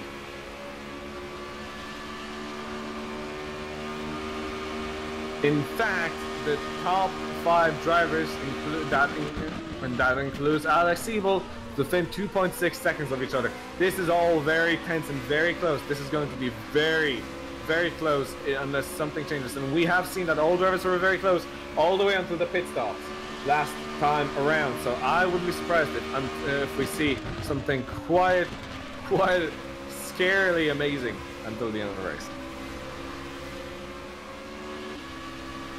So far we have 2 retirements, of course, Rob Mason and Tobias Polacek, both of them crashing out. Jeffrey Fournier. So now we have 0.7 of a second between himself and Wopke Hoekstra. We've seen in the race 1 that he can overtake the likes of even Alex Siebel. So this will be very, very interesting. It's only 0.6 and it's closing down rapidly at this point. It looks like he's very much closing down.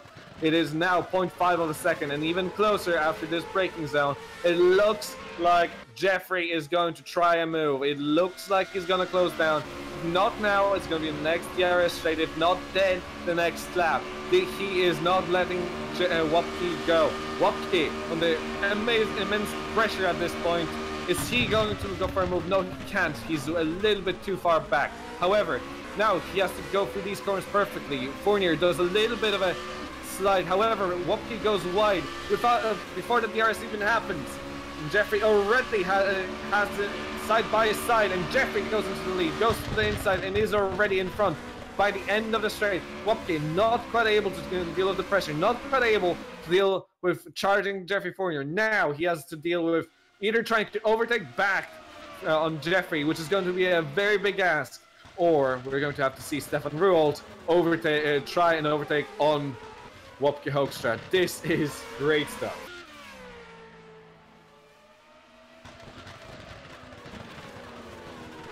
And if you just have a look at the top 5 drivers, there are nose to tail. You can't sandwich a paper. I don't think you can sandwich a piece of paper between them two, really, at this point. They're just so nose to tail entirely. This is incredible in single-seaters to be able to be this close. And Jeffrey Fournier now is running a little bit away. However, this is not going to be helped by Wopke Hoekstra now having DRS. However, it looks like he can't quite utilize on it. So Jeffrey Fournier now starting his little run, 0.4 of a second between the two after the first DRS zone. I think we're gonna see Jeffrey trying to make the lead as big as possible, which he's gonna have to do in the twisties.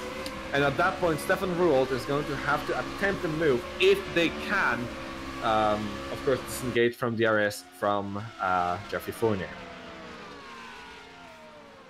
And who said that single-seaters aren't exciting? Or rather, who said that more powerful single-seaters aren't exciting? I think anybody can argue that in this series anyway.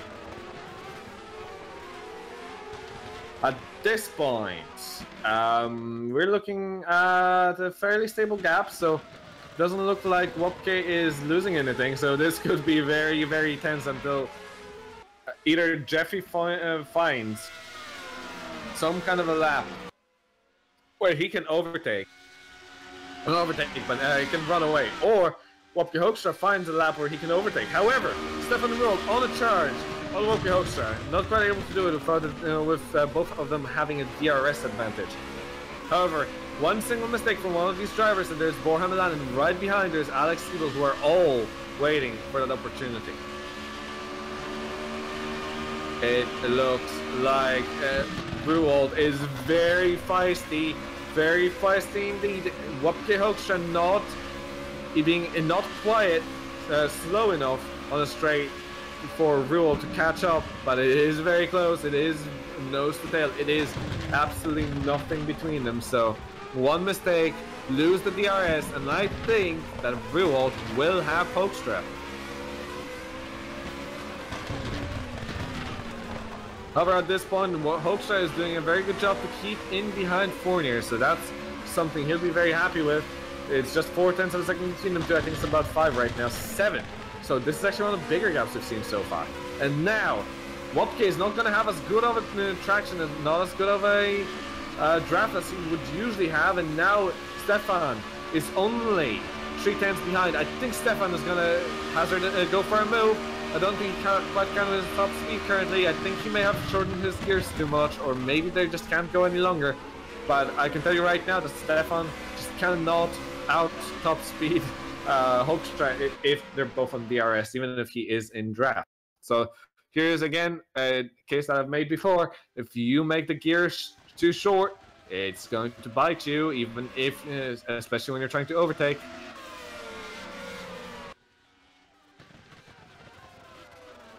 Bit of a battle between Shepard and Fuller. Again, Shepard just overtaking Fuller into 14th place.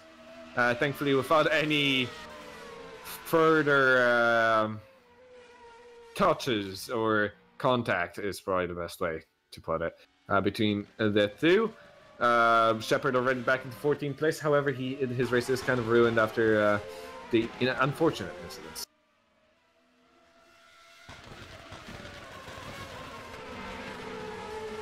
Interesting enough, we're seeing the gaps being pretty similar right now. So Borja Milan is just as close to Stefan Rold as Stefan Rold is to Wopke Hoekstra, and Wopke Hoekstra is just pretty much always the same gap behind Jeffrey, about half a second, 0.6 of a second.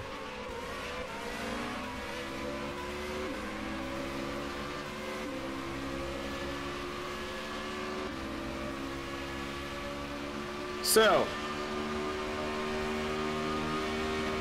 let's see all other drivers and the gaps between them. Dennis Jordan and David Kacper are about 2 seconds apart. Batala is also about 1.5 seconds behind Kacper.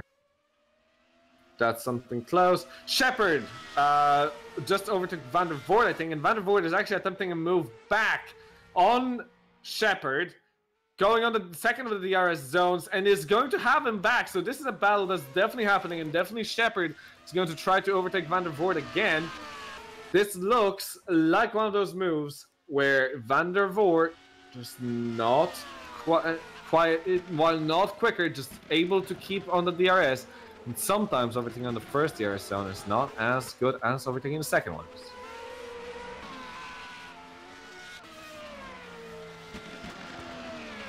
So the gap seems to be a bit elongating up the front. However, I think what's more important right now, or not more important, but more interesting, is Van der Voort Shepard. And they're very close, coming out of final of the corners.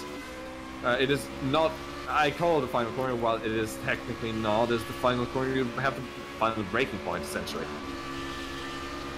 Chris Shepard going on the inside into the first corner, and he's already done before the send asses even start. I have a feeling like we may see a repeat of what we've seen last lap, unless Shepard does an absolutely amazing run out of these corners.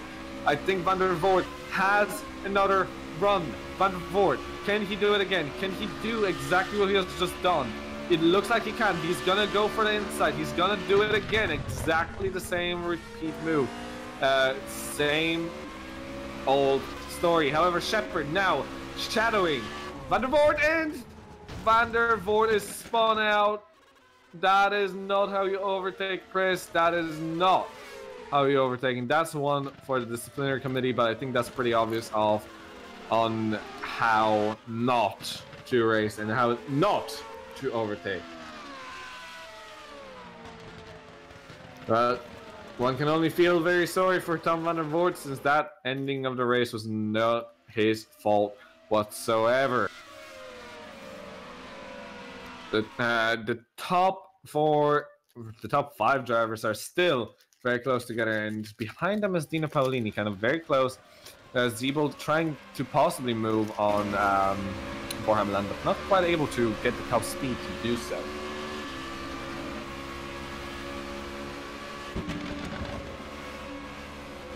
So, at this point, Wopke Hoekstra is really close. However, right behind him is Stefan Ruold. So this could... It looks... Last split, it was very close. However, at this point, it looks like Hoekstra just doesn't quite have the edge in the very tight S's. However, Ruold seems to be very, very keen on being on the very back end of that Wopke. And yes, today it is the nickname for Chris Shepherd may be Torpedo indeed. It has not been a great race. Although to be fair, he has done some good stuff in the first race, and it wasn't really his fault for. It wasn't actually his fault for retiring that time. However, no overtaking up in the front, no real battling in that sense. However, there's battling for 11th place, Bastian Peisler. A person who has not had a great first race. However, here, he's now in 11th place, which is very impressive. And he's doing pretty well. He's now trying to fend off Maciej Młynek, who's on the RS and is going to make a move attempt and cannot quite do it. Peisler definitely closes the door very, very confidently. Młynek not trying to put his car in there, and that would have been a big, big mistake to do so. It would have been problematic for both drivers. However, this looks like a battle that could be very, very... I think we're going to see Młynek in front of Peisler right by the end of this lap. I'd say thereabouts start of the next lap. He is shadowing him again, like just absolutely. And now he has the draft. He's gonna start closing in, and soon enough he'll be able to open the DRS and help himself even more. He's going to the outside, and the DRS is active. Can he do it? Yes, yes he can. He's already in front on the braking zone. However, Peisler, incredible on the brakes, and Młynek spins after a slight contact with Peisler. So this is actually really impressive from Peisler, who ended up actually outbraking Młynek. That's very, very scary considering Młynek has been able to outbrake anybody last time around. So Młynek has lost quite a bit of space. And now Ruold attempts a move on Wopke Hoekstra and loses out in a different place than the DRS zone now, a couple of corners beforehand in fact. Now it seems to be battling with Alex Zeeble, who's now seemingly going to have him. That is incredible. One small mistake and Stefan Ruold is going into the pits. It looks like he has damage and he cannot continue with that damage, and he's retiring the car.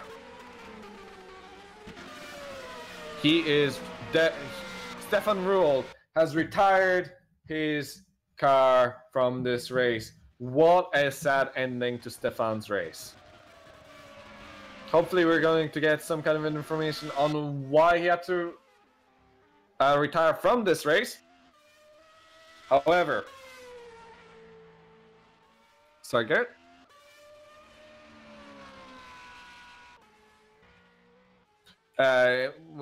Yeah, Gerrit does think that it's suspension damage, so I'd say it could have been and just didn't decide to repair it, considering it would take a while. It could have been suspension damage, but still you nearly tried to repair it. It's not like as if they have that much to lose, just keep on running. But however, that does mean that one of the drivers has had a bit of a better... Well, is having a bit of a break from having Stefan Ruold behind him. And Wopke Hoekstra now has to deal with Borham Lan instead, which is another fast-charging driver. Third place last time around, and this time not quite able to close in. I don't think Wopke is going to be able to attempt a move on Jeffrey anytime throughout this race, but now what I'm seeing as well is he's losing time. It's It's over half a second. That's one of the highest differences. Actually, no, never mind. It's back up with the second DRS zone with Hoekstra making mistakes. Okay, and thankfully he can recover from not that bad. However, Milan right on the back end of Hoekstra. Hoekstra seems to be under heavy pressure again from a different driver, but this time, who knows? Borja could be going for a move, could be going for an aggressive attack, and Jeffrey is also making mistakes now, so it looks like Hoekstra could be going for a move for the lead. Fournier making mistakes. Fournier going to be under heavy pressure. He is, for the first time since he overtook Hoekstra, under pressure enough that he could be facing a change in position after the next couple corners and the next couple DRS zones. Hoekstra on a run. Jeffrey goes defensive to the inside. Hoekstra goes out to the outside. Brakes late. Tries to outbrake Jeffrey. Gets a lot better line through the corners. Get a better exit. And now it is all down to this DRS zone. Can he close in? I think he's too far, but it is going to be close. I think they're going to be even in going in, but he is going to be on the outside. Not quite. He can't even out. Jeffrey having the worst line, so Hoekstra having a better exit, and now he can go for a all or nothing move. However, that will mean that Milan will go for another move on himself. Milan just sitting there like a Predator, just waiting for his prey to kill something else, just to have an even bigger dinner, and hoping for that massive double overtake for the win. He is definitely waiting for that. Siebel right behind, and Paolini closed in now. Paolini joined into that train. It's still a five-man train, one less, but one more. With Jeffrey currently with a bit of a bigger gap, so that's good for Jeffrey. He's definitely going to be enjoying that bit of a leeway. However, he is however, now Borja attacking Hoekstra again. I don't think he can quite do it, but he will try to do it again into the second DRS zone. Hoekstra would have to make a mistake for it to happen, but it is still technically possible. Jeffrey safe throughout the second DRS zone. Milan goes for a bit of a dummy, trying to sell a dummy, didn't work. Hoekstra not quite scared enough, and just showing himself in the mirrors. However, Milan possibly going for an aggressive move. It nearly looked like it, but he did back off. Did think better of it than going into an insane corner like this. Let's see. Jeffrey Fournier still able to keep just a tiny slither of a gap from Wopke Hoekstra. I think he's safe for another lap to come. We still have another 5 laps after this one. So Hoekstra not quite able to do it. Milan dropped back a bit himself. However, Siebel not quite able to maintain either. Let's see if there's anything that I'm missing in behind. At the moment, Maxim Winnick in 10th place. I don't think that's changing much. Pfizer in 11th. Chris Shepard in 12th has not really done much. Yes, so basically it seems like everything else around the circuit is pretty calm except the top 5 drivers. And possibly Dennis Jordan joining him in at the end of the race with the way that this is going.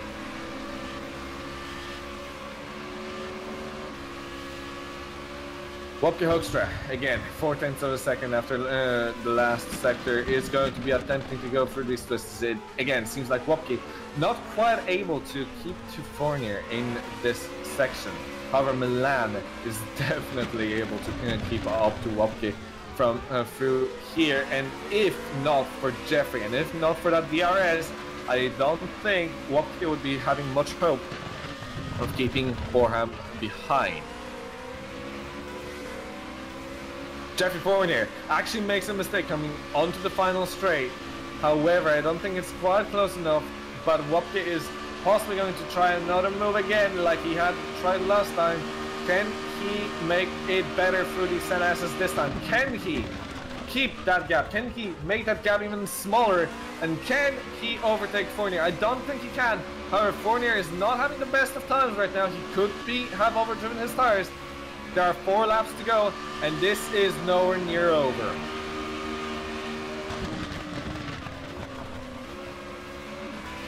Borja Milan still keeping like a shadow to Wapke, waiting for that one mistake, just like Ruold did.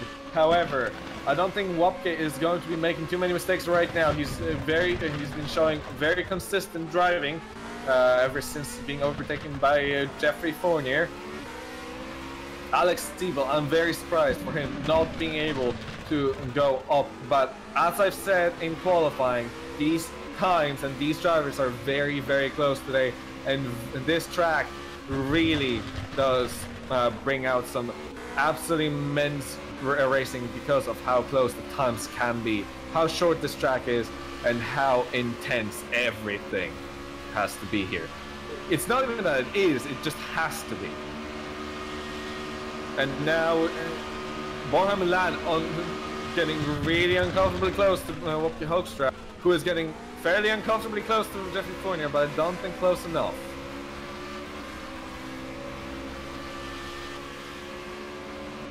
So it's been lap after lap of very similar moves.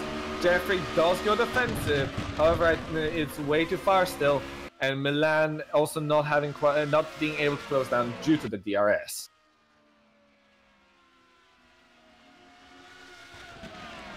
Jeffrey being shadowed, he's making mistakes, his rear end seems to be faltering, his rear tires seem to be going off. It seems like Hoekstra can keep behind, it seems like Hoekstra can still challenge for the lead.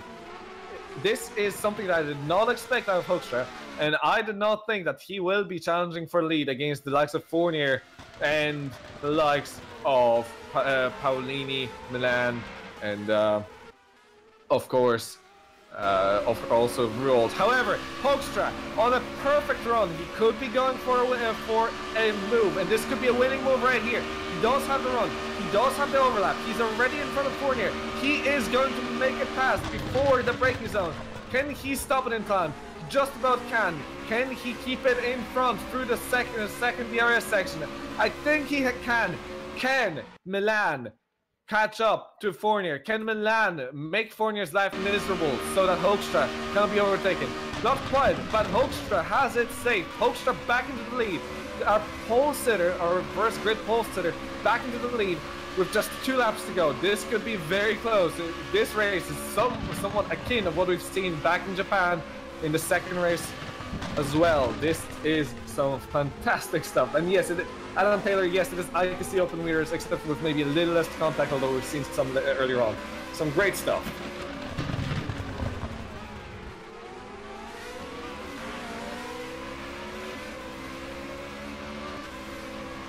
So Wopke Hoekstra going in for the second to last time across the start-finish straight and across the start-finish line. Just one more lap of defense against Jeffrey Fournier. Alex Stiebel not even on podium. This is an unusual finishing position for Alex Stiebel. Last time we have seen him not win a race was of course at Austin, the second race there. It just seems like here it is not a possibility for him to overtake when he's in a train. Currently, Hoekstra, Fournier, Milan, Fournier not able to overtake. No, not quite able to close down on Hoekstra. It is going to be down. This is the final lap, remember. Fournier going for the move on the inside. Now the next corner is going to be outside. Which one of them is going to be giving it up? And Fournier goes with an absolute kamikaze move. What an incredible move from Fournier. Just a small mistake of Hoekstra, and he just about was able to utilize it, and he did utilize it. Fournier on the final lap, not even in a place where we expected him to do it, goes into the lead and is about to go into the final straight and is going to take the win for the second race of this day, of this Grand Prix double round. This is some amazing stuff. And Fournier is about to cross the line, and here we go. Fournier, just purely by the skin of his teeth, 0.1 of a second behind, in front of Wopke Hoekstra. Borja Milan in third place, Alex Siebel in fourth, fifth for Dino Paolini, sixth for Dennis Jordan, seventh for David Kacper, who definitely will be quite happy with that, considering he was starting in the bottom, middle of the second 10.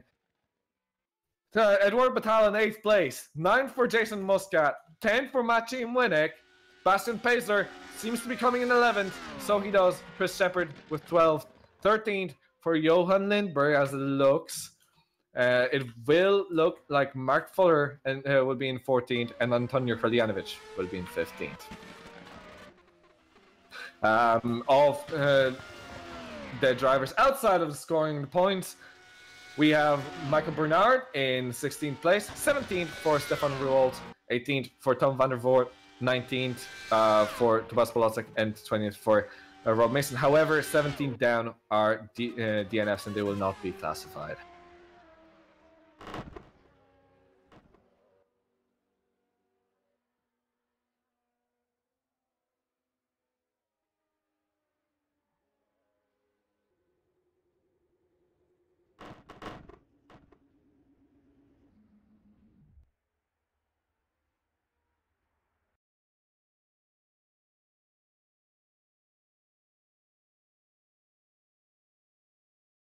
I'm kind of hoping that penalties won't happen there.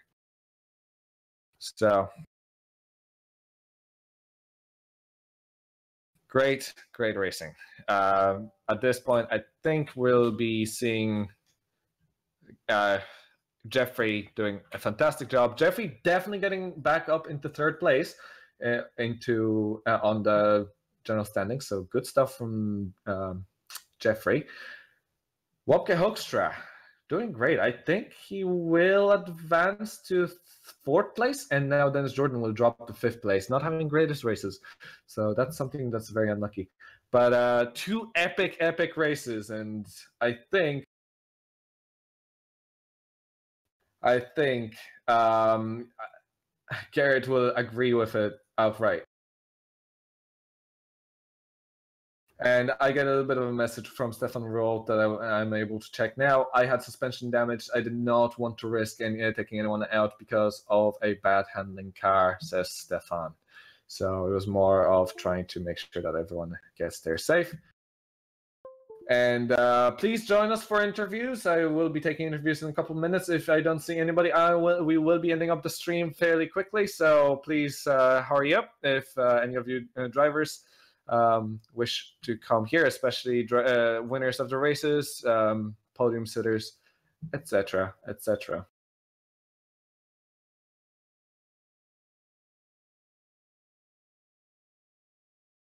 So, Gerrit, I'll ask you right now, which one of the two races did you prefer, first or the second? Because it's a bit hard to choose between them, in my opinion.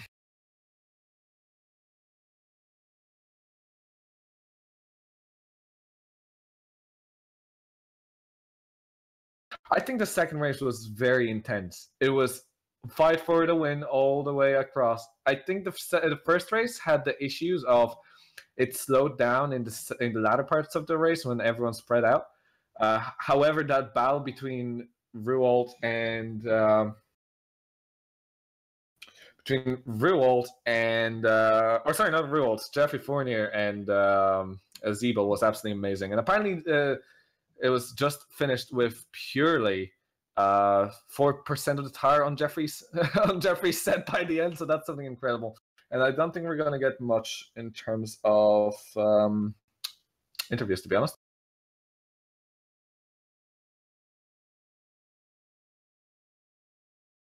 Well, I think that's going to be a wrap then, because I don't think I'm going to be... my voice is not going to be taking it much more, I'll be perfectly honest, and I am very tired.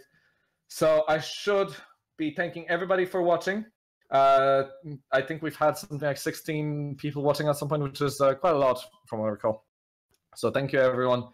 And thank you all for the drivers. Congratulations to the winners and podium sitters and pretty much all the finishers. Good stuff.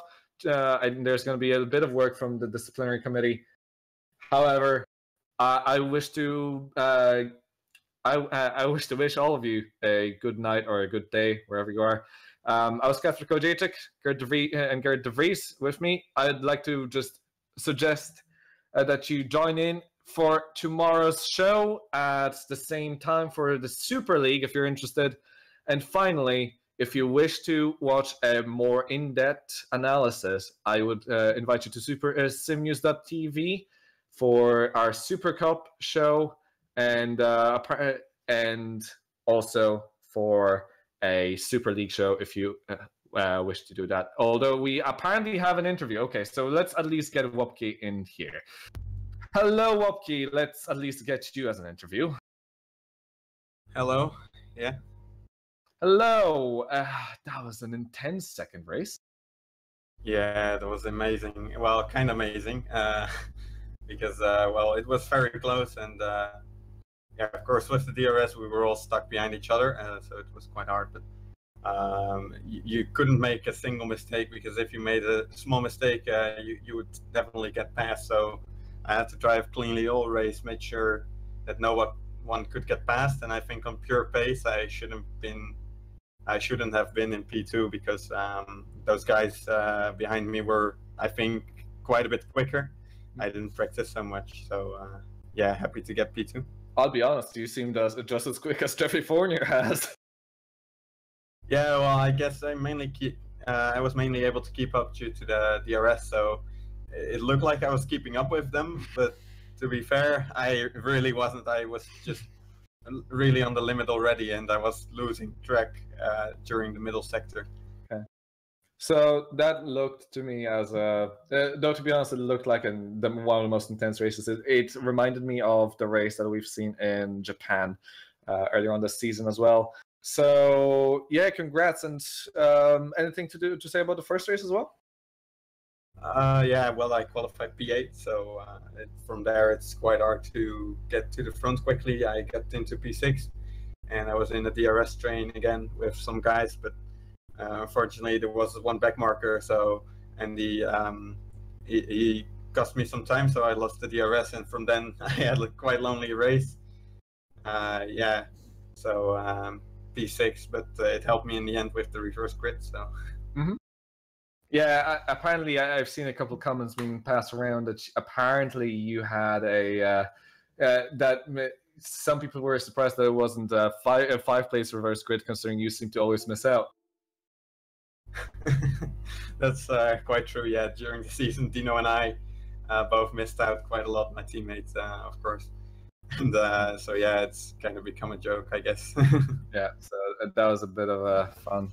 So yeah, no, congrats again. The second place is still very good, and even sixth place in first race is very, very good. So congrats again, and thank you. And I think that basically wraps. Considering I have wrapped this up already, as I thought nobody was going to be joining. I don't think I'm going to have to repeat myself too much. However, again, big thanks to Gerrit de Vries for the cameras. And I was Kacper Kolodziejczyk, and I invite you to tomorrow's broadcast at the same time for Super League. And hopefully it's going to be just as exciting. And I wish you all a good night, and see you next time.